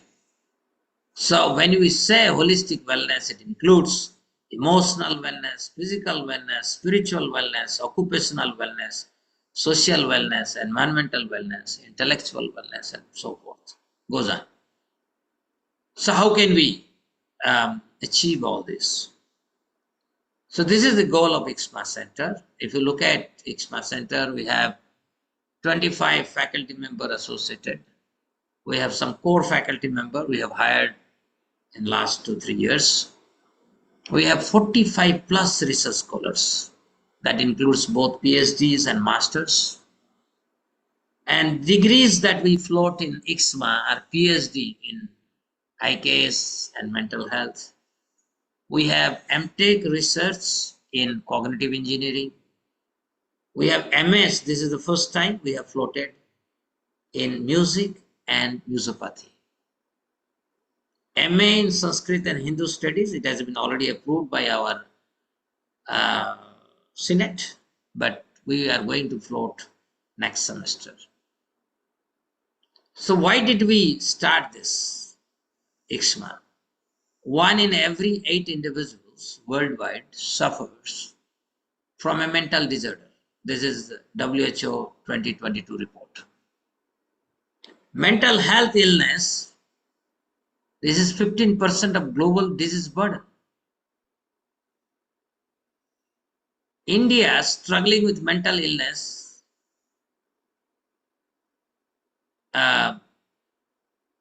sorry, there is some mistake. In India, mental health is a taboo. And more mental ill people, they don't receive any care. This is NIMHANS 2060. 5.6 crore Indians suffer from depression, 3.8 crores from anxiety disorder. This is the same NIMHANS data in 2016. Now is almost 10 years. This number will be much more. Mental health is ill understood. Science of mind and consciousness and associated technology is the need of the hour. In fact, Indian government has already red flagged that mental health is taking a pandemic proportion. So why we are not able to address mental health properly? Because we do not know how to make a distinction between syntactic and cognitive matter. If you look at the science, it was developed, it all started with periodic table in the beginning. We have some 120 periodic elements. And in the beginning, it was thought that these elements, from hydrogen to helium, lithium, beryllium, nitrogen, calcium, potassium, all these elements that we know, they combine and they are the basic building block of this universe. That means life is explained without consciousness, without mind. So this is even although this was in the original shape in the modern science, but then modern science changed their theory and then said no, only 1 electron and 2 quarks, because they saw that every element, whether it is hydrogen, helium, if you electronic spin configuration, if you see there is an electron and then there is proton and neutron. So basically from periodic table, they went to 1 electron and 2 quarks. And then later the scientists revised their theory and they said, even these particles, they come from somewhere. And current understanding is the quantum field That's what David Tong says. Professor David Tong is a very famous physicist. And so this is where the science is. That means we try to explain whatever all that Akandadi Prabhu just explained to all of you, that my experience, my emotion, my qualia, all these things are just emergence of molecular combination of everything that exists. So, but then if you look at Indian literature, when I say Indian literature, particularly Vedic literature, and that includes Bhagavatam and Brahma Sutra, Bhagavad Gita. So all this literature, if you look at, so they do not talk of the matter the way the modern science presents. Matter, the way material universe has 24 elements. And these 24 elements are cognitive elements. And these elements have memory. Like water has memory. Water is an element. The earth has memory. Fire has memory. So earth, water, air, fire, ether. These are 5 Panchamahabhuta. So it's completely different. We know, of course, in Indian tradition, those who pursue religion, they read it, but they lack this scientific temperament, and hence all these knowledge that are encrypted in our literature almost remained kind of mythical. They were not deciphered. I think time has come to decipher these ideas and bring them to a state where not only humankind, the entire the world with all its ecosystem. That means the plants, animals, birds, rivers, hills, everybody must get benefit. So that is the main purpose why I myself have taken an interest in this kind of studies. Otherwise, if I'm interested on religion, then they may not have a big role. But they have a big role because we can explain the world much better. We can explain ourselves much better. We can cure mental diseases better. We can help people to develop their creative thinking better. We can make people understand their purpose of life, what they must do so that they lead a happy and productive life. So, because this is a topic that's very tough to explain at one go, but let me tell you the elements that are there in our literature, particularly Bhagavad Sankhya, they are all cognitive element. They are not syntactic element. And this is a term that I have coined, semantic entanglement. We have heard about quantum entanglement. Recently, some physicists, they got Nobel Prize for quantum entanglement. But I would talk about a semantic entanglement. And what is this semantic entanglement? So if you look at the Bhagavad Sankhya, semantic entanglement is, mind is a form of very subtle energy, subtler than any form of energy that we know. And this mental energy gets entangled with the subtlest form of our senses. Recently, we conducted MBCC, and there one professor from IIT Mumbai, Professor Ram Subramaniam, he was quoting a verse from Sanskrit text where it says that we even cannot perceive the Sukma Indriya. How can we perceive mind and forget consciousness? That means if you look at in the hierarchy, matter, very gross, and same matter in the form of electron, atom, quarks or quantum field, it becomes very subtle, but still they are gross matter.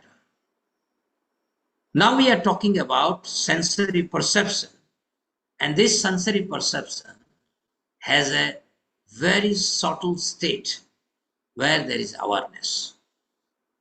And that awareness and mental awareness, at some point, they are so qualitatively equal, they get entangled. This is something that we have to understand as far as our literature is concerned. So if you look at the semantic entanglement, again, there is a problem. If somebody has some idea of quantum mechanics, we know this Schrodinger cat paradox, right? Cat is shown as dead and alive, which looks so bizarre. That's because once a quantum state collapses to one of the possibilities, there is no superposition. Whereas mind is a superposition of varieties of things. Mind has unlimited states. But, let's talk about thought, because thought arises in mind, right? We kind of perceive that. And we can talk about mind as mixed state of many entangled thoughts. So when you are in specific thought, other thoughts may not be visible, or you may not be aware of it, but they're there. They don't collapse like quantum collapse occurs. They're there. When you are in a specific situation, you get into another thought and yet another thought. So the kind of the quantum science and semantic science, they would differ.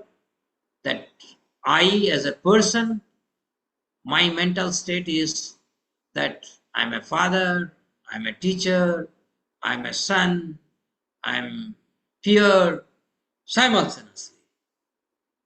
But when I'm with my peers, I behave as a peer. Doesn't mean my fatherhood, my sonhood, my husbandhood collapses. No.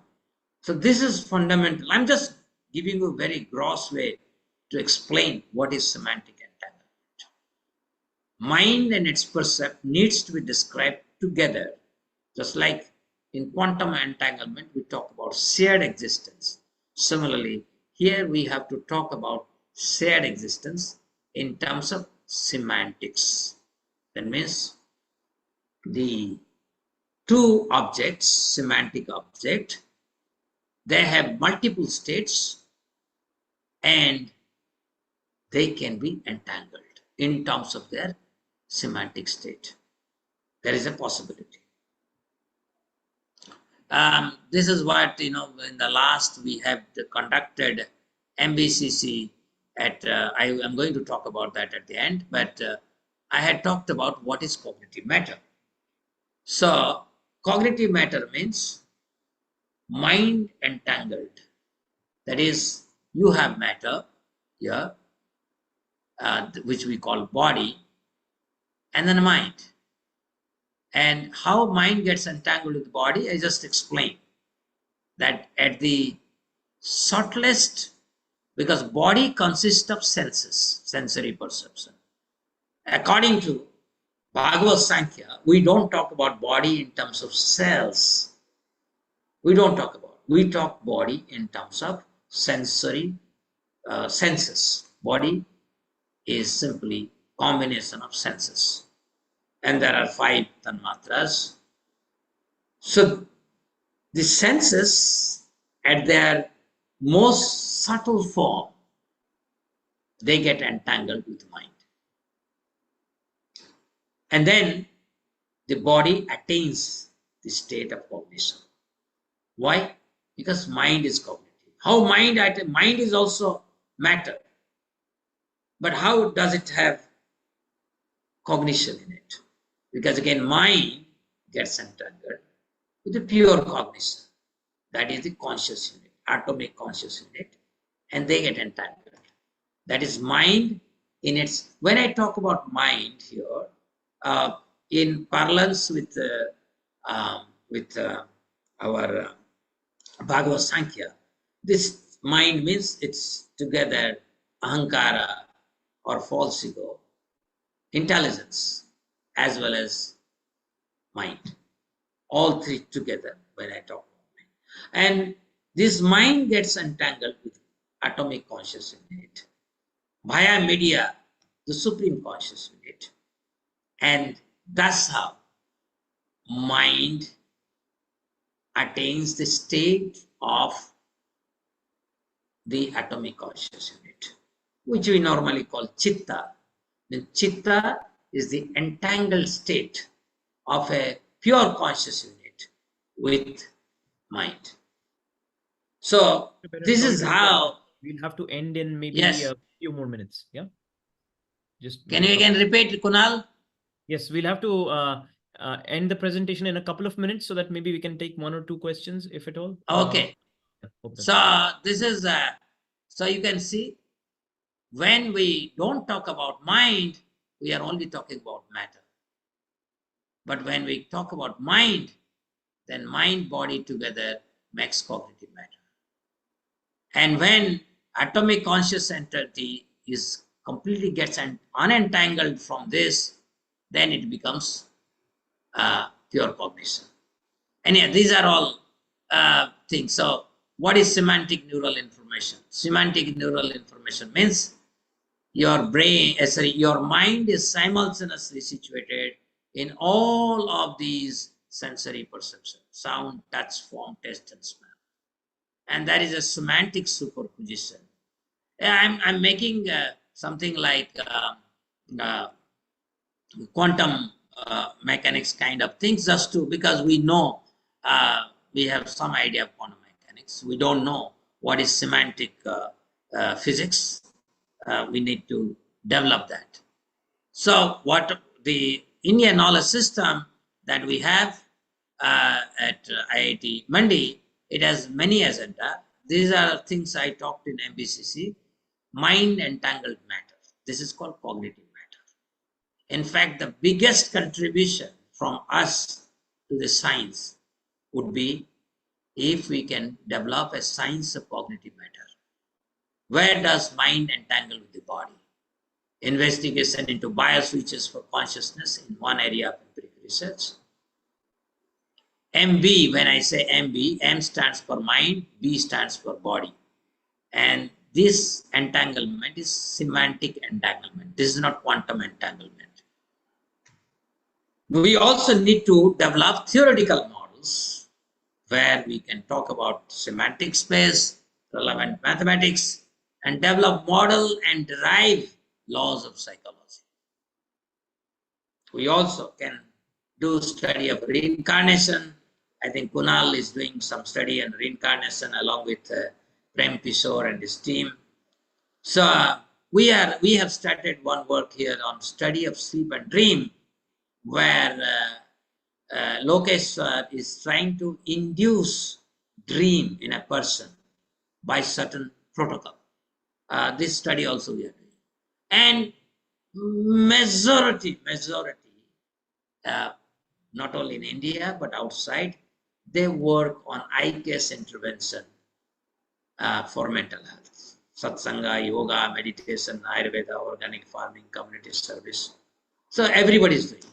But to me, it appears that the fundamental contribution by IXMA or anybody who is interested in such is, can we develop the science of cognitive matter?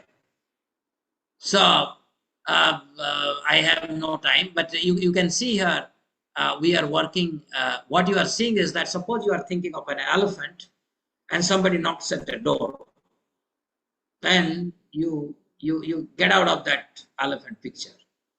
But after some time, again, you come back to your state of meditation called elephant. These are mental processes. You can't do this in physical realm. And we are developing some models now. In fact, Jyotishwar, Jyotiranjan, Dr. Jyotiranjan is my postdoc. He just recently published one work on Royal Society of Open Science Journal by developing some theory how the semantic agents, they stay together and they don't break their semantic relationship. And so this I will, similarly, bioswitches of consciousness. So 2 of our PhD students are working on this. I'm very much involved in this project. So you see here, I'll tell you a very interesting thing here. What we are doing is that we are giving anesthesia to the plant. 2 plants we have selected. One is tomato, the other is brinjal, because they grow very fast. And we are looking at non-local behavior at the organelle level. That can be called as bioswitch of consciousness. Non-local means just like mental energy, according to Bhagavad Sankhya, is near the heart, but same energy is pervading throughout the body. This I term as non-local. That means nothing in the body happens locally. There is a something higher that is dictating terms in the body, and hence there is a pattern. And we have just submitted this paper. This work is finished just now. We submitted to sell this work, and I'll just show you something that. And then we are trying to now go to the pranic channels to understand bioswitches. So just to, this will be my last slide here. What you are seeing here, you take the root, because root of a plant is like a brain. You know, it does everything. It controls everything. The main root. So control means no anesthesia. So you can see here, when you take the cross section of a root and look at under the microscope, you see the nucleus are randomly organized, and along with the nucleus there are various things which are there, like mitochondria, ATP, so many cellular organelles are there. But when you apply this, lidocaine is a local anesthesia, etomidate is general anesthesia, Neurof is another general anesthesia. You see, everything has been finished. That means there is a process of autophagy by which the mitochondria dies because of anesthesia, the ATP, everything, they are removed from the cell, right, through autophagy process. What is left is only nucleus. And now you take the nucleus, all nucleus have the same structure. You see here, and this, you will see the nucleus inside is almost dark, there is nothing.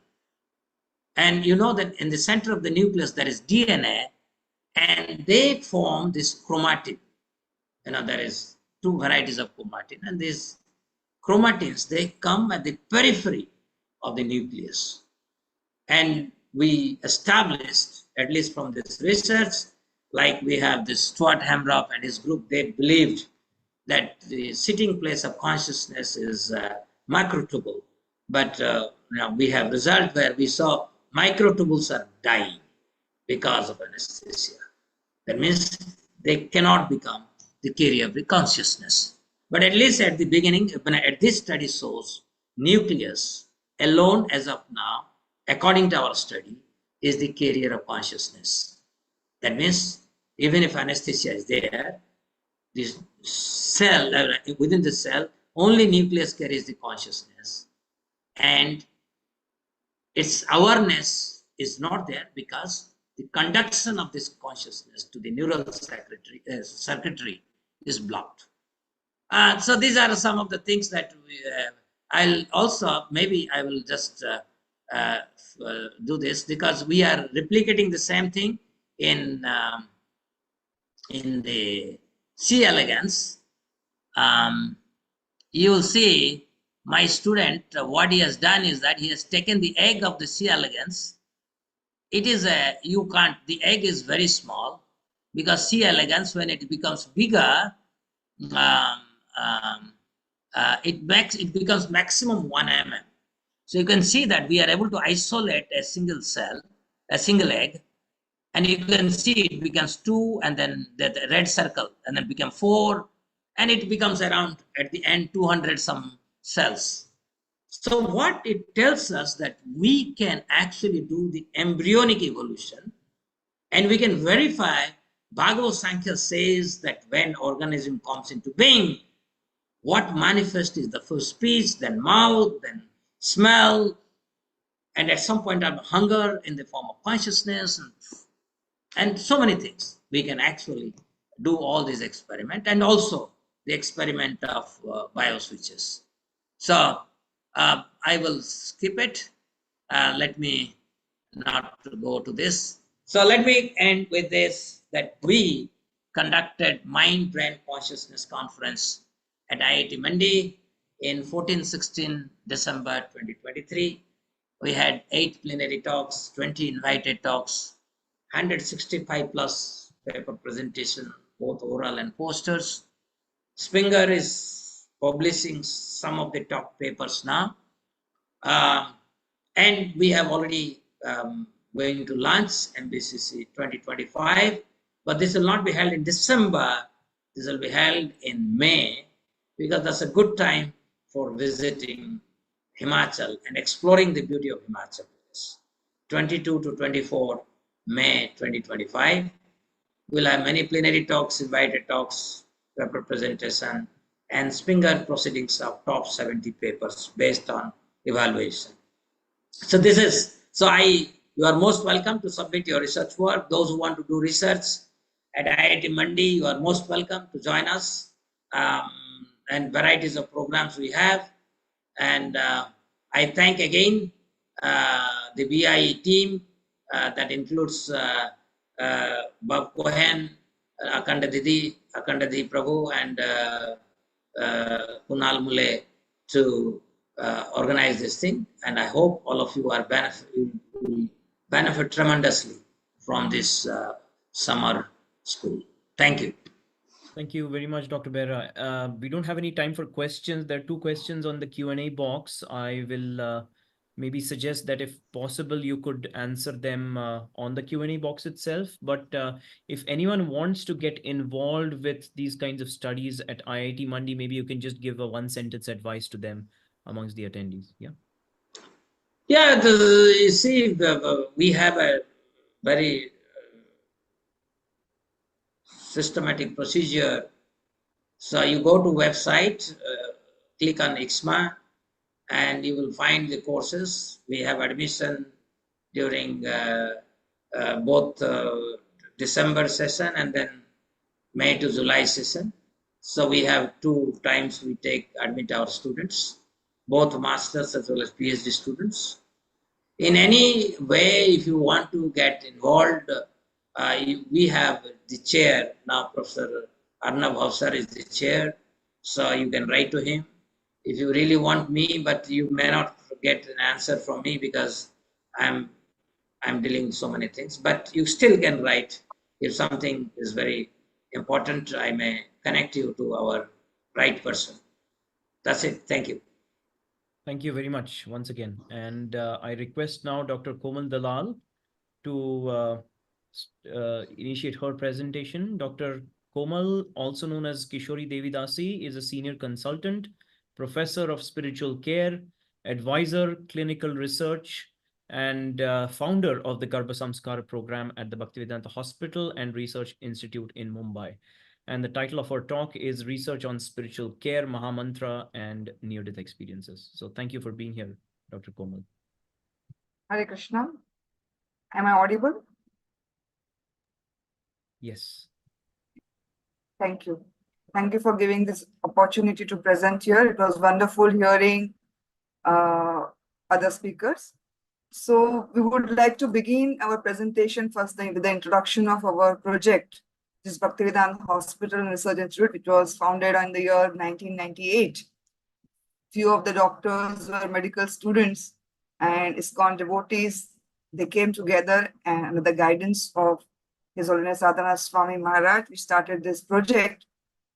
And the first thing we had in this entire hospital, we have a sound system where in each and every corner of the hospital, Srila Prabhupada's chanting of Hare Krishna Mahamantra is going on. Now, many devotees or many patients, when they come to the hospital, they feel, is it a temple or a hospital? But it is a hospital. As Prabhupada said that the temples are actually institutions or hospitals where people are cured. So our hospital is where patients who are not only been taken care physically, psychologically, but also spiritually. So we have, as we understand, the WHO describes health not only as a physical, psychological, or social well-being, but also spiritual well-being. And quality of life model also now considers all these four aspects, because there are many diseases which cannot be cured, but the quality of life can be improved. We used to get many patients at our hospital. We are based in Mumbai city, and Mumbai is a very fast life. So everybody is rotating around the time and rushing with the time.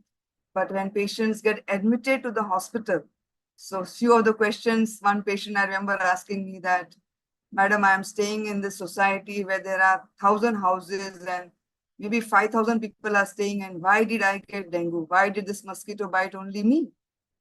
Another patient who was saying that I climbed up the ladder to protect a pigeon and I fell and I fractured. I saved the pigeon, but I fractured my hand. So when patients get admitted in the hospital, they have many such inquiries, they have many such queries which cannot be actually answered only by doctors. And they are thinking about all this because otherwise in the routine fast life, they do not have such question, but they are forcibly put in the bed. Then they start thinking that I take the same train every day for so many years, and why did I fall today only and have a fracture? So that's why we have this special department, which is called a spiritual care department.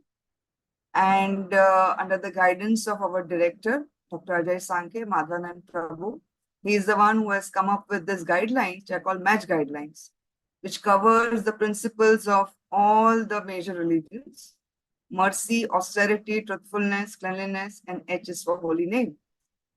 So I gave many times example to my students that, I suppose a farmer, he gets a Mercedes-Benz car in lottery and he starts using it for farming. What will happen? A farmer uses a Mercedes-Benz car for farming, either the farming will happen, the car will get spoiled, and the farmer will be in depression, anxiety, because he's not going to earn any money. Similarly, the body which is given to us is for a different purpose. But when we are using it for not the right purpose and using it for something else, the body gets spoiled, the work which is given is not performed, and then the person is depressed and anxious. So human beings, they come to hospital when they have birth, death, old age, and disease. And this, doctors are constantly been seeing this round the clock. So we have come up with this match guidelines, which is, as we understand here, mercy, austerity, truthfulness, cleanliness, and holiness. And we also, that's why on this basis of these guidelines, we have certain powerful principles in our hospital. We do not allow any diet which is harmful to the animals, no abortion, no intoxication, no gambling, and no illicit relation. And holy name is the medium by which we connect God. So the principles of Bhaktivedanta model of spiritual care is there is no discrimination on the basis of religion, sex, or age. We believe in God. We accept the broad common principles of all major religions. And this spiritual care is manifested through our environment, food, which is prasadam, holy sound vibration, emotional care, and there is direct care of the spiritual needs of an individual.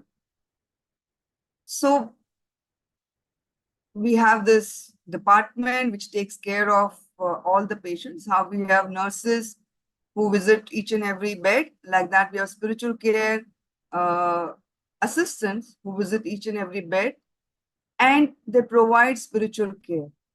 So the foundational basis of this, our model, is God exists and is the most kind person. Even if we have a person with AIDS or cancer due to he has misused his body, he has broken, certain final principles, but still we understand that God is most kind.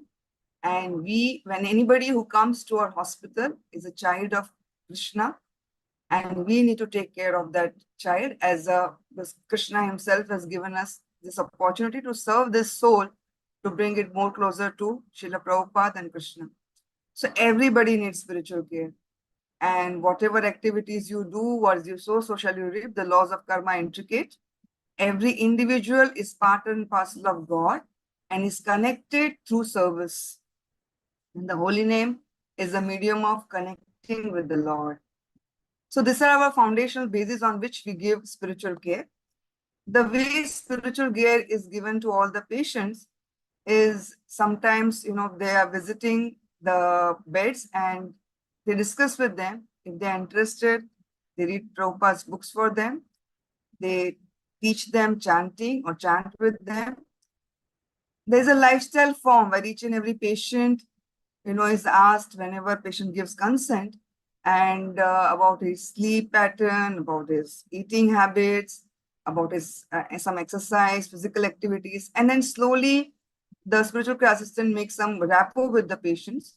And if patients are more inclined, then they are given more spiritual therapies. So even the relatives of the patients are also encouraged. Any patient who is undergoing surgery, so that time there are a lot of anxiety. They are, and that time our spiritual classes visit them. They read for them. Sometimes they chant with them. We have a special service which is end of life care. Any patient who leaves his or her body in Bhaktivedanta hospital, with the permission of the relatives, we put Gangajal, Tulsi, and read Bhagavad Gita for them. Whether the relatives visit or not, Lord Jagannath, Baldev, Subhadra, we have a chariot, Rath.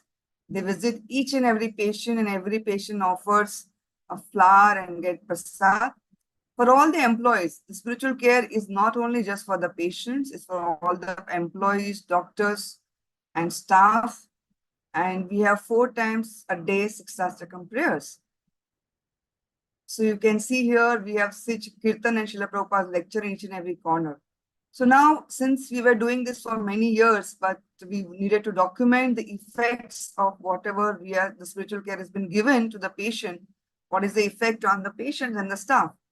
So under the guidance of Dr. Ajay Sankhe, we started in 2012, the spiritual researches. Dr. Vijay Kumar Gavli is also one of our doctors who is a director, one of the director in the hospital, and under his guidance also we started this research department, and I started doing my spiritual researches, spiritual care researches. So mainly we understood it is the mantra studies, because we strongly believe that it is the hearing sense which connects the person to the super soul, or the soul gets connected to the super soul, because many times our patients were brought unconscious to the hospital, and whenever they became conscious, they said, I remember exactly when I entered the Bhaktivedanta hospital because I could hear the Kirtan, Hare Krishna Mahamantra. So this Mahamantra is such a powerful process as Srila Prabhupada has given us. that it straight reaches to our heart. And our principle of the spiritual care studies are that, as we understand Bhagavad Gita, that there is this external body, and there's Sukshma Sharir, and then there is Atma. So Sukshma Sharir is made up of mind, intelligence, ego, and then there is a soul. So most of the time, the doctors try to treat on the physical level. Definitely, we know all the other pathies, and even Ayurveda says the diseases are usually begin in the mind. But we go to one step deeper, that we want to heal the soul. We want the soul to hear the Mahamantra, connect to the Lord, and then let us see what is the effect on the mind and the body. So this is one of our research, that evaluation of the spiritual effect of spiritual care on patients with generalized anxiety and depression.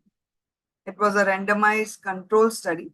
So we had 100 patients, and these were the patients of our psychiatrist who had anxiety and depression, and he was already giving them the highest level of dose. He couldn't increase the dose of the medicine.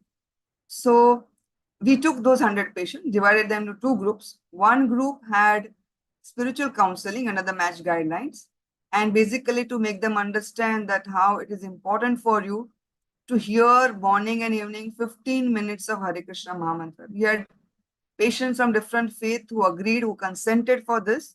And then we were, there's a score, hem anxiety score and hem depression score.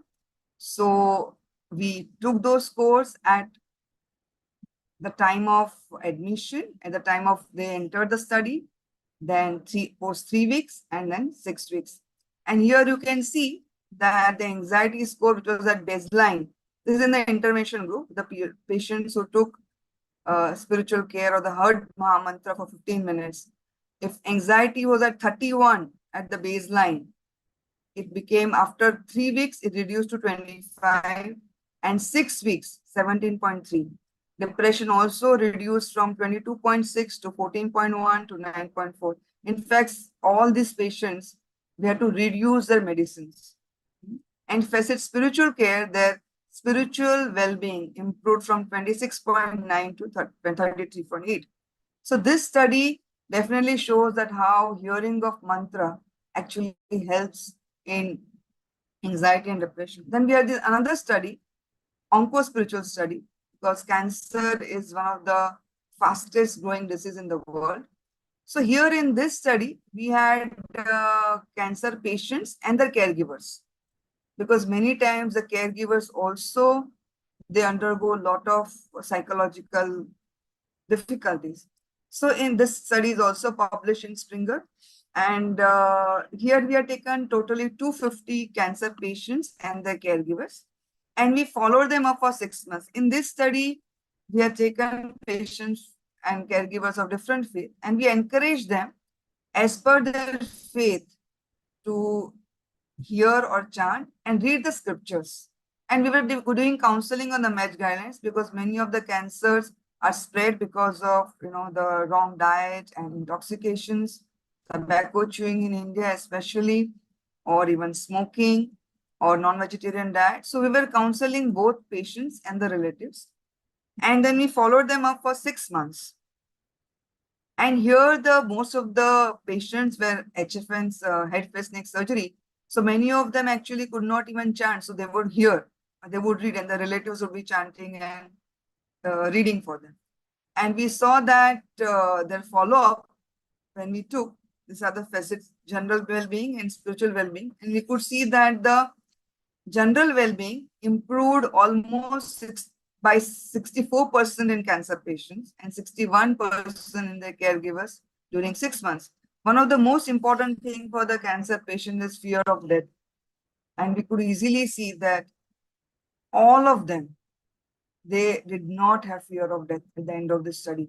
And they were saying, we are prepared, we are ready, that yes, there is a next life. And whatever we will do now, it will have the effect on the next life. So they started becoming more spiritual. So their spiritual well-being also improved. So this is also, we can say, educational program under match guidelines, where we can see that, not only they are given the treatment, the chemotherapy, radiation, surgery, but also they are guided under our spiritual care assistance, that they take more spirituality. You can see here the physical well-being markedly improved from 15 to 21.5 at the end of the discharge, and at the end of the 6 months, it was 24.9. Similarly, in the caregivers also, physical, social, emotional well-being, and functional well-being, everything improved. This study is about cardio-spiritual study. Here, what we did was we had heart patients who were undergoing angioplasty. So this is planned angioplasty, not emergency angioplasty, because planned angioplasty, we had patients who were admitted and we could make them hear Hare Krishna Mahamantra. So here also we had taken 100 patients, 50 patients, and under the study group where we would make them hear Prabhupada's Hare Krishna Mahamantra before their surgery, post their surgery, till the time they were admitted. And 50 of them were just normal routine standard of care. But let me tell you that in our hospital, since there is a lot of spiritual environment, so that also has good impact. But to compare, we had taken this whether they heard 30 minutes just before going for surgery, angioplasty, Hare Krishna Mahamantra by Srila Prabhupada. And even after post-surgery, they were hearing for 2 to 3 days. And we could see that here, most of this angioplasty patients, post-surgery angioplasty, they undergo depression and anxiety because they realize that, they had a very major surgery and their heart is really now affected. So we could see here that anxiety and depression score reduced, and also their hospital stay reduced. That means the recovery, post-surgical recovery happened much faster. Now, this is a very interesting study. This is a study on diabetes. So we know that diabetes is #1 disease in India now. It is so prevalent. And diabetes has its own consequences. Once you have diabetes, then there is stroke, heart attack, kidney failure, eyes problem, peripheral neuropathy, so many things. So we had patients who were already under the treatment of endocrinologists or the physicians, and they were on medicine, some of them on insulin, but still the sugar would not come down. So what we did was we put one CGMS device, a small chip in the body of these patients, 30 of them, where we could do continuous glucose monitoring, what is happening to the glucose levels in the blood. And what we did was that these patients whose HbA1c, that means the 3 months glucose level was 7 to 8.5, age group was 18 to 65. And then we gave them something, we named it Bhaktivedanta audio therapy. So here there was 2-3 more things besides Hare Krishna Mahamantra. We added Dhanvantari Mantra, Aditya Hriday Stotra, and also Raga Chikitsa. Raga Chikitsa is one of the, in Ayurveda, it is about, how different ragas can have different effects on your body. So we had 2 ragas, and we had made that time we made a CD or we gave them in a pen drive. And whenever they could hear the entire CD, they had to hear once in a day.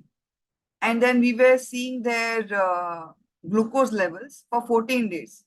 We had the CGMS device, which would actually check their glucose levels. And you can see here, the glucose levels, you see the blue one is when they enter the study, and the green one is post day 7 and day 14. The red is day 7 and green is day 14.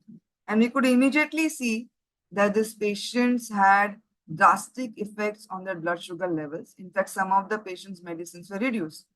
You can see average glucose levels on the day 1, day 7, and day 14. Day 14, the glucose came down. You can see the day 1, sometimes the glucose was almost 200 to 250. It is very high, which is not controlled. But it came down much lesser. This is also another way to look at this. Even you could say that the different in the time in range, how many times in the day the patient was in the range and out of the range, that also we could see it really improved. So we can see here that many of these diseases, the lifestyle disorders, one of the prime reason is stress. or the lifestyle which is causing their entire hormonal system to go haywire. So at that time, because of this mantras and raga, we could see that parasympathetic stimulation was there. Patients are more relaxed, and there was natural blood glucose control. So there was a significant drop in average glucose level. And also we followed them up for 3 months, and their HbA1c also had improved.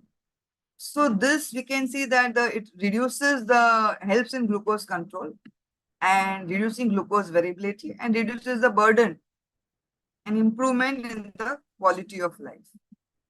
So this is another study on dialysis patients, because we know dialysis is consequence of chronic kidney disease, injury to the kidney. Thrice or twice in a week, they have to come to the hospital, and they are seeing the entire blood going out because the kidney cannot do the function of cleansing. The blood goes out in the machine and then again comes back. So 3 hours, patients are quite depressed. So what we started when they are admitted in the hospital, when they are coming for the dialysis, they would hear this Maha Mantra and Raga therapies. And we could see that clearly. Again, here also there was a control group and the intervention group. Control group means they were not hearing anything. And the intervention group is patients who were hearing the mantras and the raga therapy. And we could clearly see that the quality of life, the kidney quality of life, it really improved. Now, my another very important source of giving spiritual care to the babies is through the mothers. So we have developed a detailed program on Garbha Samskar, where the pregnant women of the hospital, pregnant patients, they have been regularly given different talks and practical sessions where they are inspired to take up chanting, read books, and also practice, worshipping Tulsi, or some of them, they are more inclined than worshipping the deities. Also, we try to stimulate through the 5 senses the brain of the mother, and which in turn stimulates the brain of the baby. So we try to spiritualize all the activities of the mother. Suppose we encourage them that, if you are doing crochet, painting, or stimulating your right brain, by hearing the music, then it stimulates the brain activity of the entire brain. If you stimulate one part of the brain, the entire brain gets stimulated. So as we understand the Masaru Emoto effect, which is like when there is a research, Japanese scientist who has done that when a water molecule is getting converted into ice, and if you speak some positive words, I myself have done this experiment when I was in Switzerland, and you could see I was speaking Maha Mantra, and then I would observe the crystal which is formed under the microscope. And the beautiful crystal if you're speaking Maha Mantra or any positive thoughts. But if you have negative thoughts or negative emotions, then the crystal is this is not formed properly. And our body is made up of 70% water. And in the pregnancy, the body embryo is developing. So if that time the mother hears spiritual therapies or spiritual mantras, it definitely has deep effect on the child. So I'm not going in much detail. We have completed this study. We are in the process of publishing it, but it has a lot of effect on the mother. And our also second part of the study is we are going to observe the children and see the IQ level or overall what is the development. Few other studies which are ongoing are on the diabetic patient, gestational diabetes. I'm just rushing through these slides because I think I want to finish it fast.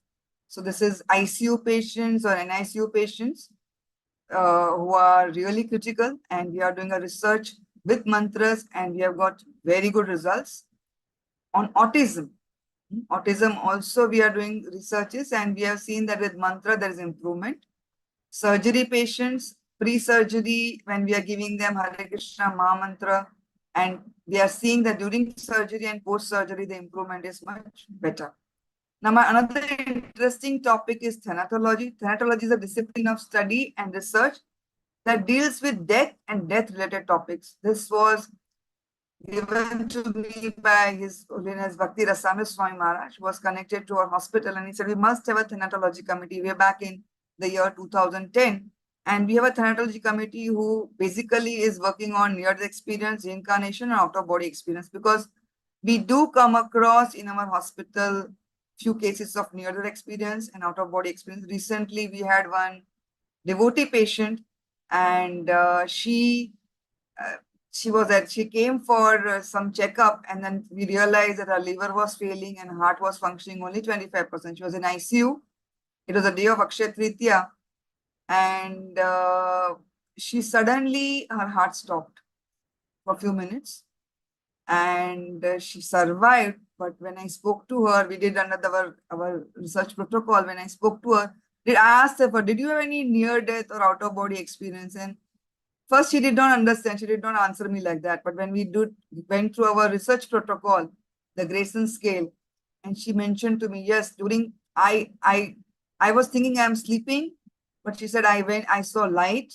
I was going through something like a tunnel, and then I was constantly praying to the light that, please, I have small kids and I want to chant. She's a devotee. She's the initiated devotee. She said, I want to chant attentively. I promise I will chant, finish my rounds in the morning.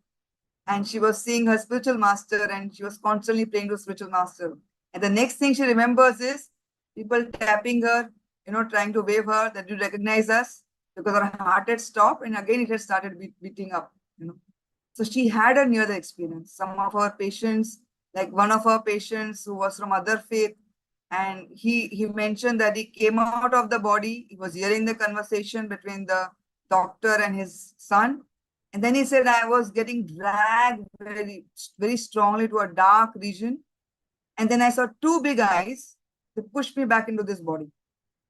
And next,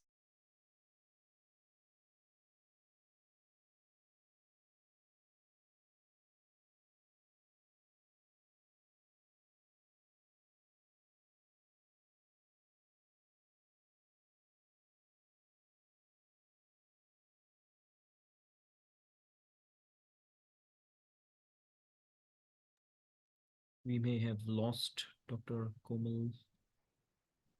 Some internet issues, perhaps. Let's just wait for a few seconds, see if she comes back.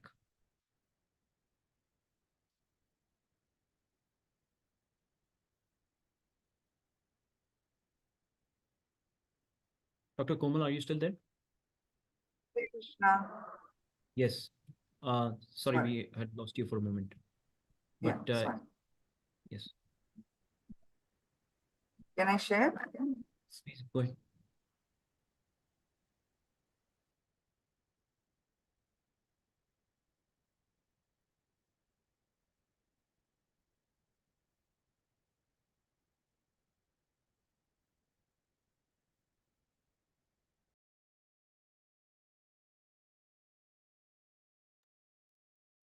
I could also share from my side. Maybe your internet connection is poor.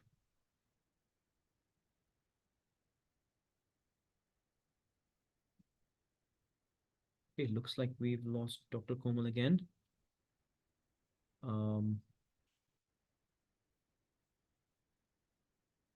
We may want to move to the next talk, which is actually given by myself and Dr. Shrestha Sinare.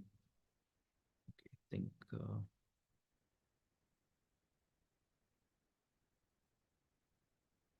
she's lost her connection, Dr. Komal. So we'd better move on to the next topic. It was phenomenal to see so much amount of so much volume of work being done, actually research being done at the Bhaktivedanta Hospital. So yeah, kudos to everyone there. So I'm going to begin presenting the next talk, and this is going to be on reincarnation and subtle body research. So there are going to be two presenters, as I said, Dr.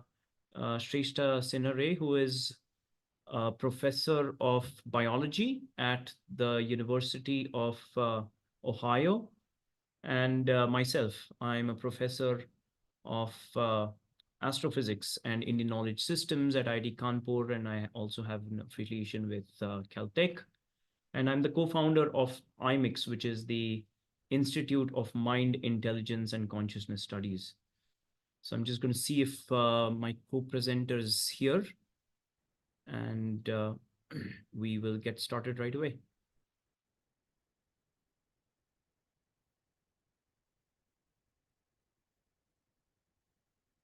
Okay, here we are.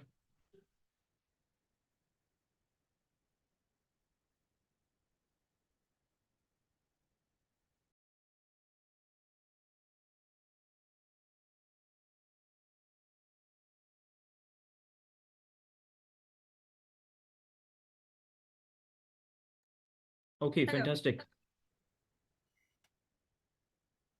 All right, so let's get started. I'm going to try and share my screen. Let's see if it works. Otherwise, I'm going to request Shrishta to present here. Okay, I think this should work. Share. Shrishta, let me know if this is working as expected, or do you see a blurred screen? No, works. Looking great. Looking fine? All right. So fantastic. And my audio is loud and clear? Yes, it is. Okay. So again, it's been a real pleasure actually being here throughout the first day of the summer school, and I'm going to present a topic which is really close to my heart, which is reincarnation. And this topic came about through uh, through some discussions actually a few years ago with Prem Kishore Das, who is the director of the Institute of Science and Spirituality. And it just happened that we were interested in the same kinds of topics. So it led to a real research program on reincarnation. And then as an extension to that, we began with subtle body research. So some of you might be wondering, what is this? What is the relevance of this picture that you see on the screen? And the answer is that this is a picture that I've taken at a lake called Crystal Lake, which is in Los Angeles a few years ago. It shows very nicely the reflection of all the trees and mountains. And I think, might remind all of us of a particular verse in the Bhagavad Gita, which starts with Urdhamulam Adashakam Ashwattham Prahuravyam. And the kind of purport that Srila Prabhupada gives there is that the material world is like a reflection of a spiritual reality. So let's come back to this towards the end. And we want to inquire now that, okay, how do we really know that there is something beyond the physical matter in the physical world? Because we don't see any of this in our education system, and we've never learned of any properties of any materials that are beyond the physical, right? So how do we really develop that understanding of what exactly is there beyond the physical? And some of you who may be involved with outreach might find this very interesting, because this is a very simple way of explaining to someone that there is something clearly beyond physical matter that must be going on. So what I generally like to do is I clap my hands, and I believe that all of you would be hearing a sound. If not, well, it's time to go to the doctors. But for most of you, I generally do this in like one of my classes with the students, and a student of physics stands up and says that, okay, there are pressure waves created by the clapping of my hand, and then they travel to the ear, and that's how we hear the sound. And then there is a student of biology who comes up and then says there's something more to it, that there is like a cochlea which vibrates and sends an electrical impulse to the brain. And then a student of neuroscience says that that is an incomplete picture, something more going on. There are actually neurons that are firing in the brain, and then the brain somehow makes sense of it, and then we hear a sound. But really, what we have been describing here is all either physics or biology or neuroscience. We don't necessarily hear electrical signals of any sort. What we hear is a sound which is qualitatively different from anything that we ascribe to the physical world, especially air pressure and electrical impulses, right? As for our theory of the world, there is no sound out there. In our scientific explorations, we have started therefore, detailed investigations on the brain. And although we can identify the neural correlates of consciousness, we don't really know what gives rise to the qualitative subjective experience. And so this summarizes the problem very nicely, is that the current picture that we have, either in physics or generally in science, the prevalent picture is that information comes from the outside world into our biological sensory mechanism. It travels to the brain, but then after that, how it translates to a qualitative subjective experience is a big question mark. So this is also a problem of qualia, in fact, that was highlighted by Khanditi Das earlier today. And there are various explanations invoked to explain this, in fact. Quantum mechanics, that matter has mental and consciousness qualities, or integration of information, and so on. And despite these efforts, the bottom-up approach, which is starting with matter and trying to understand what is the mind, what is consciousness, has not been extremely successful in explaining these kinds of phenomena like qualia, like awareness, and so on. And this is really called the hard problem of consciousness. So there are really two problems as far as I like to describe them. One is the convolution problem, which is that how does the mix of all of these different properties of cognition and so on give rise to human behavior, human perception. And the second problem is hard problem of consciousness, coined by David Chalmers, which is how does firing of neurons, the brain function, give rise to subjective experience. And just to quote a professor of Caltech, who is a colleague of mine and a kind of a mentor as well, is that it is important to consider work at the interfaces between consciousness and physics, since nobody has an idea of what consciousness really is. And this is really true of mainstream science. And even I would say to a large extent, ourselves as spiritual seekers, do we understand really what consciousness is, what the spirit is? Can we give really rigorous explanations to scholars and so on? Right. So Indian philosophy, I believe, especially Sankhya and yoga philosophy, brings a new perspective to this problem of consciousness. And a simple picture is to view something we call the three function model, which I'll come to a little later. But we have this whole hierarchy of functions, right? Which is mana, buddhi, ahankara, and then we have the conscious being. There's also the chitta, and so on. And there's the concept of sukshma sharira, sometimes also called linga sharira or chitta, antahkarana, or various other terms, right? So this is what we generally call the subtle body. Um, and really, this is something that we need to explore further. What I personally believe is that we will be able to address many long-standing problems in science if we are able to come up with good understanding of the subtle body. Problems in embryogenesis, for example, how does the body form? That is still a long-standing problem in developmental biology. We can help science out here if we understand these concepts to their really deep cores.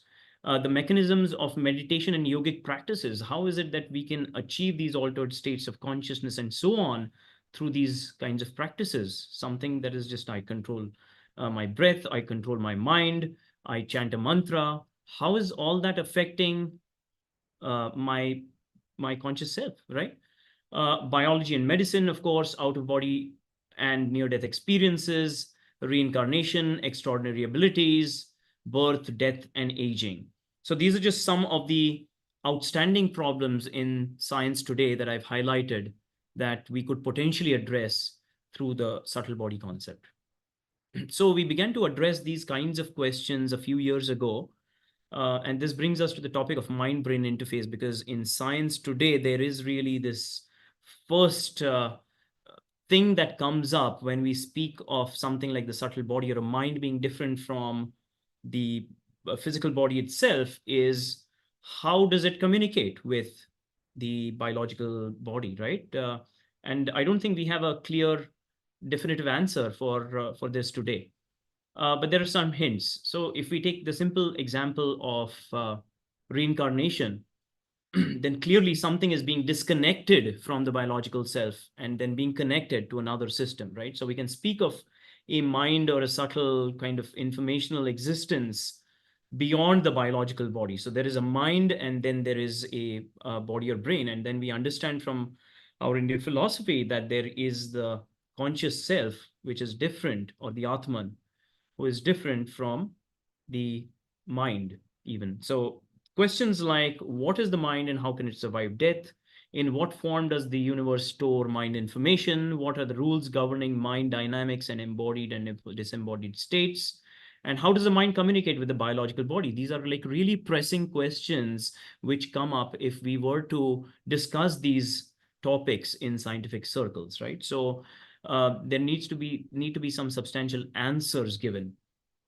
So we came up with this idea of a conference on mind-brain interface, and Bob Cohen and our BIHS colleagues were very kind enough to host us at the BI house. I must thank Ridyan Maharaj to be gifting this BI house to the BIHS.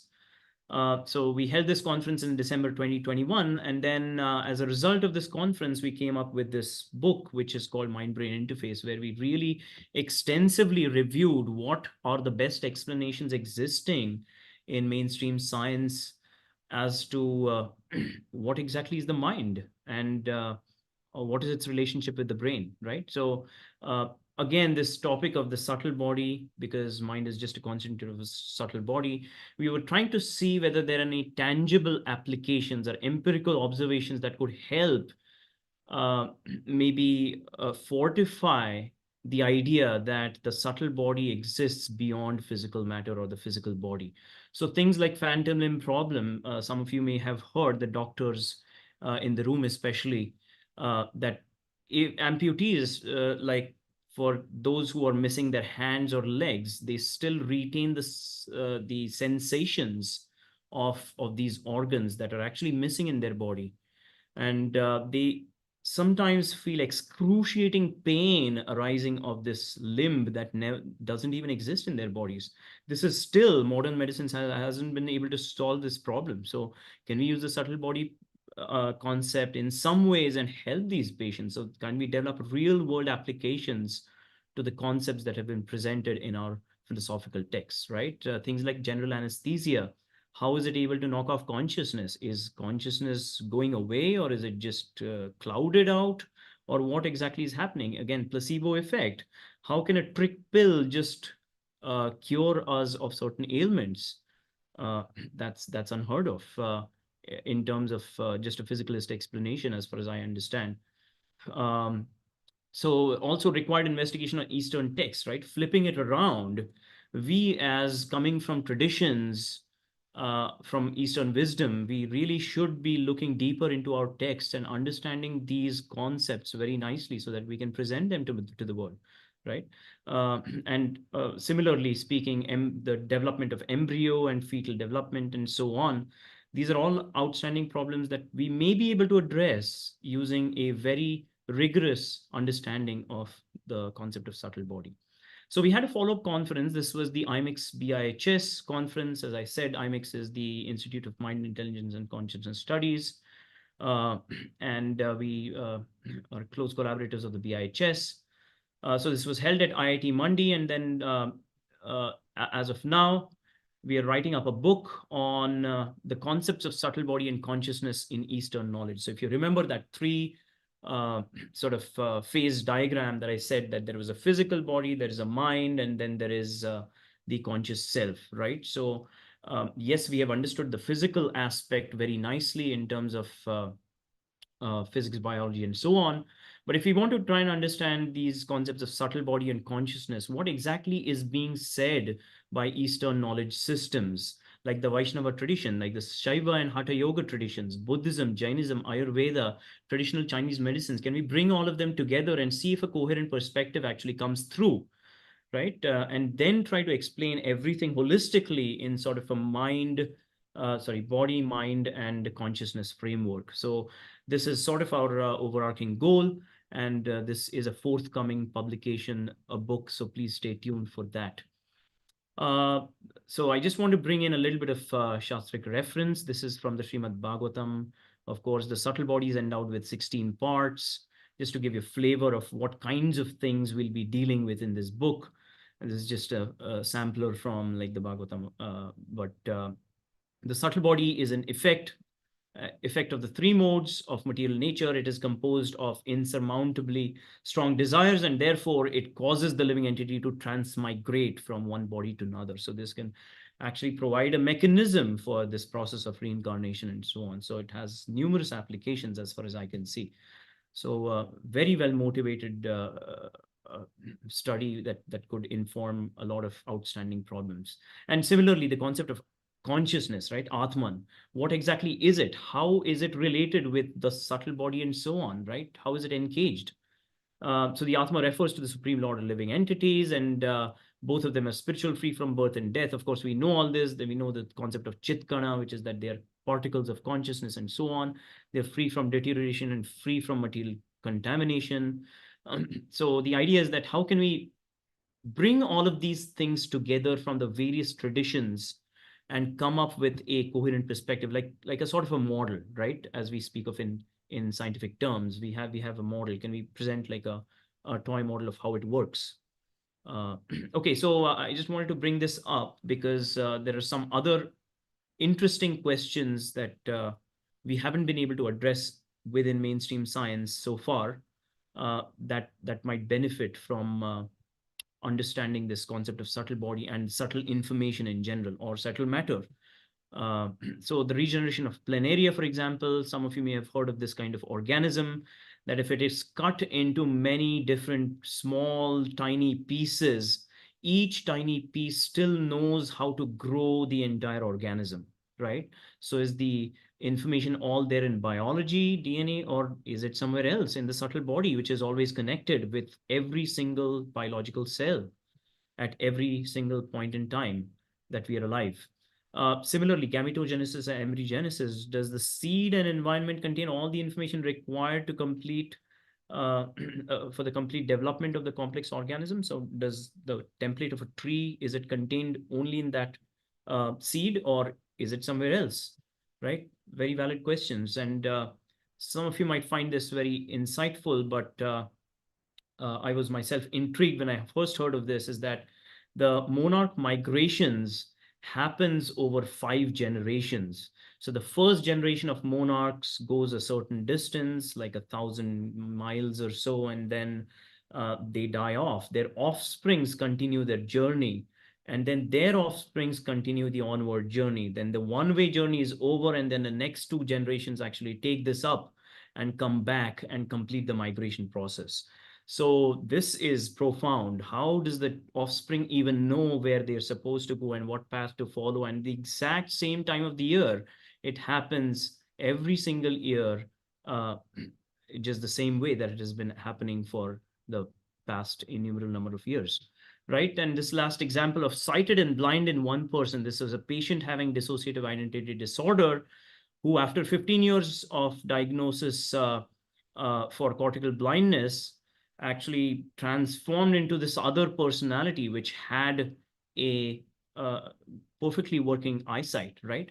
And sometimes actually that went back and forth. So sometimes that person was sighted and sometimes they were not.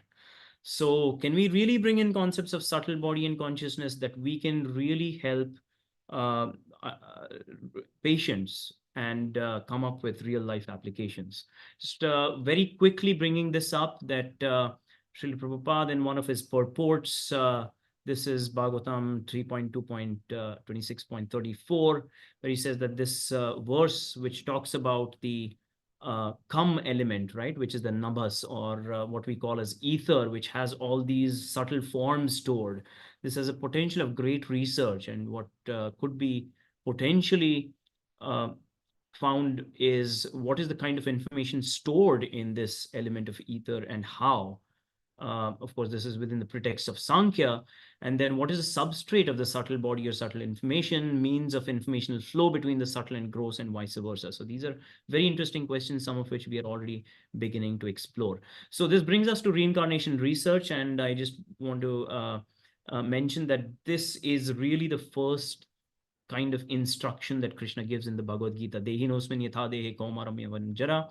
And so as the body passes from boyhood to youthhood to old age, or the body ages basically. Similarly, at the time of death, the Atman goes to a new body.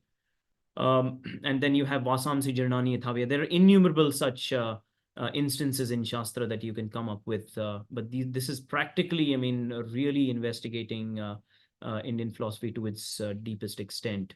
Um, and of course, not to mention this aspect of very famous contemporaries who remember their past life as of today.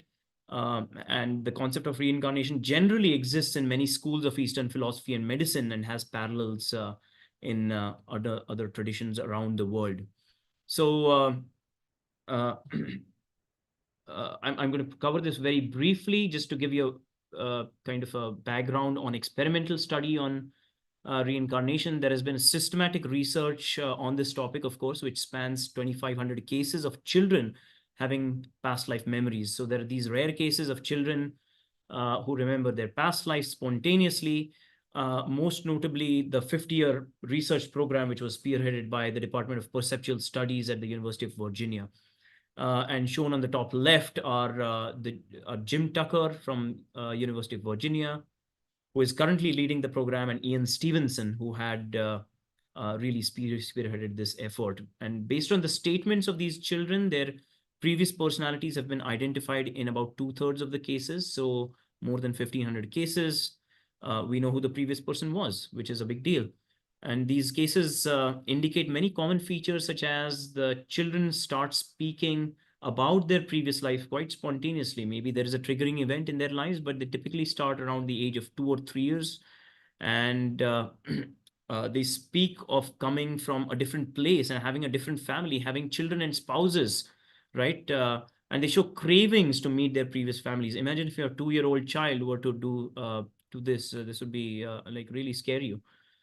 So they also show unusual behaviors, like the child on the bottom left, who claimed to be have died from a fighter plane crash, and when he was 3 years of age, this is James Leininger, who started drawing all these pictures of fighter planes, right?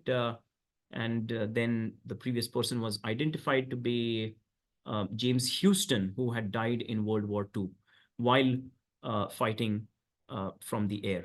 Okay, and then 5% of the cases have birthmarks. Many cases actually show gender non-conformity, so male to female transition, but they are not able to adjust mentally their gender, right? A large fraction of cases further indicate unnatural mode of death and a death at a young age, in fact. So the data from these hundreds of cases suggests that an unnatural mode of death, especially at a young age, results in a higher likelihood for these children to have past life memories. So these previous studies have been excellent past life memory studies, but they similarly, I mean, have some limitations, and they motivate, in fact, new multifaceted program to extend the reincarnation research into other scientific and philosophical domains. And we are therefore undertaking a new research program to do the following, which is undertaking deeper investigations of various schools of Indian philosophy to consolidate the Eastern perspectives on reincarnation, doing neurocognitive studies of children on past life memories to see whether there are any abnormalities. Why do they remember past life in the first place, right? Investigating biological correlations between children having past life memories, investigating the continuum of psychological features, past life regression, so that we may be able to elicit past life memories in everyone, in fact, not just these children, and develop a theory of reincarnation. So I'm going to actually very quickly, we are developing a new protocol. I'd really like to thank here Neha Satam, Prem Kishore Das, and Satyam Tiwari, who have been spearheading the field investigations. And to the bottom right, you can see some of the photographs that we have for a case that we studied last year of a 5-year-old child from North India who has these past life memories. And it has really been a tough job, yet they have done it quite successfully. So I'm going to request now for Shrestha to present a few slides, because biology is her field, and I will let her present those. Thank you, Kunal. Am I audible? Yes. Yes. Go for it. Thank you, Kunal, for introducing the concept of subtle body and then the reincarnation project. I'll be talking about how reincarnation and biology intersects. And I'm also going to elaborate on some of the projects that we are undergoing on this topic. So if we allude back to the Bhagavata Purana, Prahlad Maharaj is describing what he has learned from sage Narada while in the womb of his mother. He says there are two kinds of bodies for every individual soul: a gross body made up of 5 gross elements, which are earth, water, fire, air, and ether, and then the subtle body made up of 3 subtle elements: mana, buddhi, ahankara, as Kunal already mentioned, which is mind, intelligence, and ego.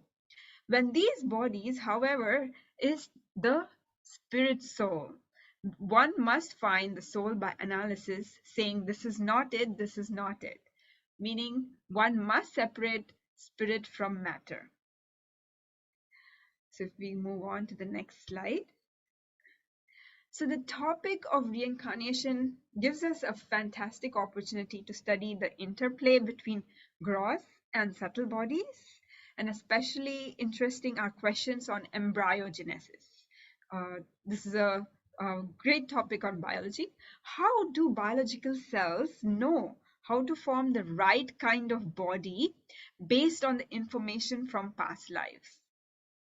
So in current developmental biology, we know that it is common knowledge actually that embryogenesis and fetal development are processes, if you see the diagram, that are sequential, dynamic, highly complex and structured.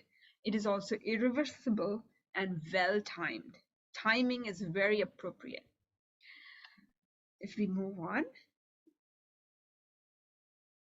So then what factors determine the gross body?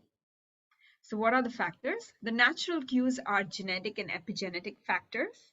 They regulate the formation of the biological body. And then there are external factors such as chemical exposure, radiation, nutrition, what food we are taking, and microbiome. That also plays a role in how our gross body is formed. But then we conjecture that the subtle body influences the physical body via the genetic and DNA level. There are also studies that show that changes in the subtle body impact the gross body through the medium of hormones and bioelectricity. For example, our emotional state, which is of the mind, can be affected by hormones. Okay, let's move on to the next. So as alluded to earlier, about 5 to 10% of the reincarnation cases, studies by Ian Stephenson have birthmarks or malformations that are related to the mode of death in the previous life. Some examples are shown here, if you can see. On the top left are malformations of the fingers in an 8-year-old child who claimed to have died from his fingers being stuck in a grinding machine. So you can see that those fingers are cut. On the left is a birthmark in a child who claimed to have died from a sword striking the head. And on the right is Titu Singh from Uttar Pradesh, who claimed to have died from a gunshot on his head. And in his current life, you can see that circular birthmark lies at that particular location, if you see. So studying malformations and birthmarks in the context of reincarnation is giving us a unique opportunity to understand, the subtle body, what kind of information associated with the biological body could be stored in the subtle body. These are some of the questions we can ask. How does the subtle body interact with biological cells? And another question we could think of is, how do cells coordinate to build these amazing biological structures, which are dictated by past life events? So these are some of the interesting questions that can come up. So another important aspect we are investigating is the possible genetic or epigenetic relationships between the previous person and the current person.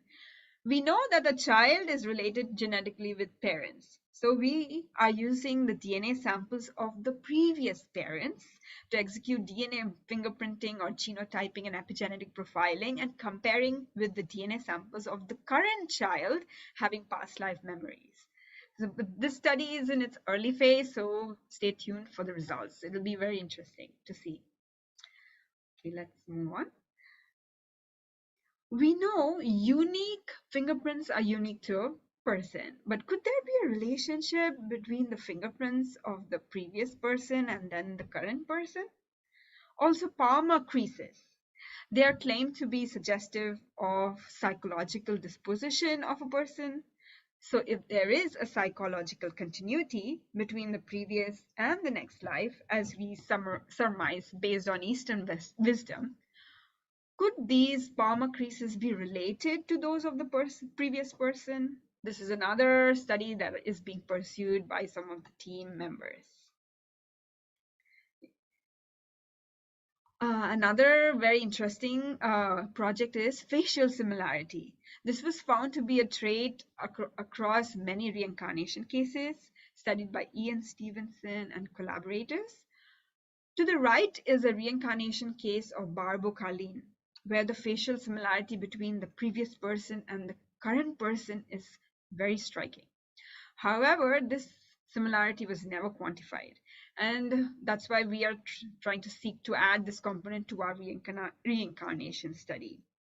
So we try to use AI algorithms, and based on the quantitative study for our using a 5-year-old child from North India, which we studied last year, you can see the figure on the left is something called a similarity matrix.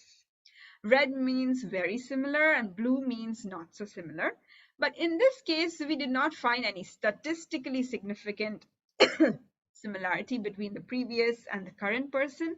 However, we need to conduct more of these studies with different cases to actually figure out whether facial similarity holds or not. All right, let's move on. These are some photographs from the case study of that same 5-year-old child having past life memories. From top left to right are the heart rate variability study. Then there is EEG space study. Then there's cognitive tests and a past life memory test where the child is finding the way to their previous personality's home. On the bottom left is the EEG and cognitive study that was designed by a PhD student at IIT Kanpur, Shashank Verma. On the bottom right is the fMRI study currently being designed to understand the neural correlates of past life memories. That is being conducted by Priyamvada Modak from Indiana University and Guru Prasad Raghavan from Caltech and Youth AI. So these are PhD students and research scientists at world-leading universities who are starting to contribute to reincarnation research. And some of our unique contributions to the field of this type of research are we are developing new field study protocols, blinded studies, and rigorous statistical analysis.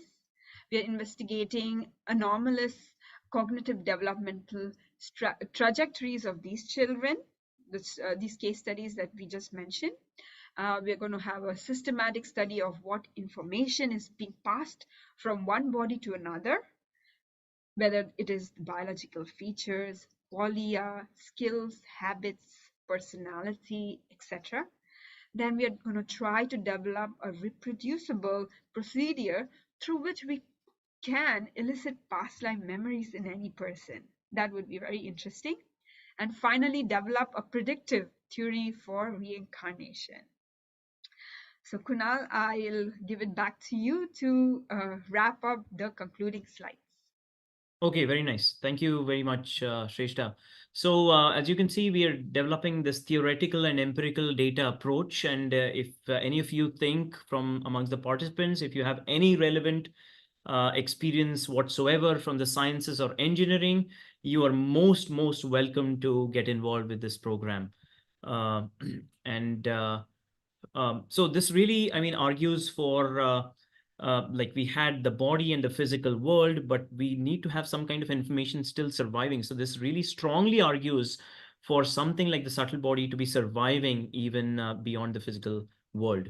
And of course, the substrate that this would have is sort of subtle matter, which we need to try and understand to explain that further. And then, of course, going a step further into the metaphysical model of reality, according to the Vedanta and Sankhya schools of philosophy. And then we place the conscious self outside of the mind body system itself, and discuss how the conscious self falsely identifies with that system. In this scenario, the conscious self has the ability to possess a mind, the ability to interface with an external world through the senses. This really leaves the possibility of there being a transcendent world where the conscious self possesses a transcendent mind and senses to experience real objects, real people, having feelings, the relationships, uh, and things that we cherish most in life, right? So if the conscious self can have all these abilities to interface with the mind and the external world, what we refer to colloquially as the material world, then there must be the ability still surviving in the conscious self to interface with the transcendent world. And we really need a rigorous theory, of course, to go along with this. This was a very simplistic picture, but looking at this picture, it really seems that now coming back to our Urdu Mula Madashakam, this gives more credence to the fact that as we have learned in from Bhagavatam and from all these other really wisdom texts, that there must be a world which is permanent, which we call as the spiritual world, where there are permanent relationships with the supreme conscious being. And we need to find out how to reach that place. And this is what the whole journey is about. So I'll stop here. And maybe if there is just one question, we'll take it. Otherwise, we'll end here since we've overrun. I see that we have a few things, few questions, but maybe we should rather take them for later. So we have several questions like on the lines of where can the book Mind Brain Interface be found, or where could you find more information on near-death experiences, subtle body, and so on. So what I can do is reach out to this group of registrants, all the participants, and we will provide all of these resources to everyone. I think that should answer most of the questions that are there in the Q&A box. So I think we should end here. This was a very fascinating first day of summer school, at least for me, and I hope all the participants have thoroughly enjoyed this. And tomorrow we will come back at the same time for another session. And the topic for tomorrow is Shastra hermeneutics and the need for philosophy. So some really elite speakers are supposed to be speaking tomorrow. So please come back at the same time and stay tuned for more exciting talks. And I thank everyone for participating in the first day of this summer school series. Take care.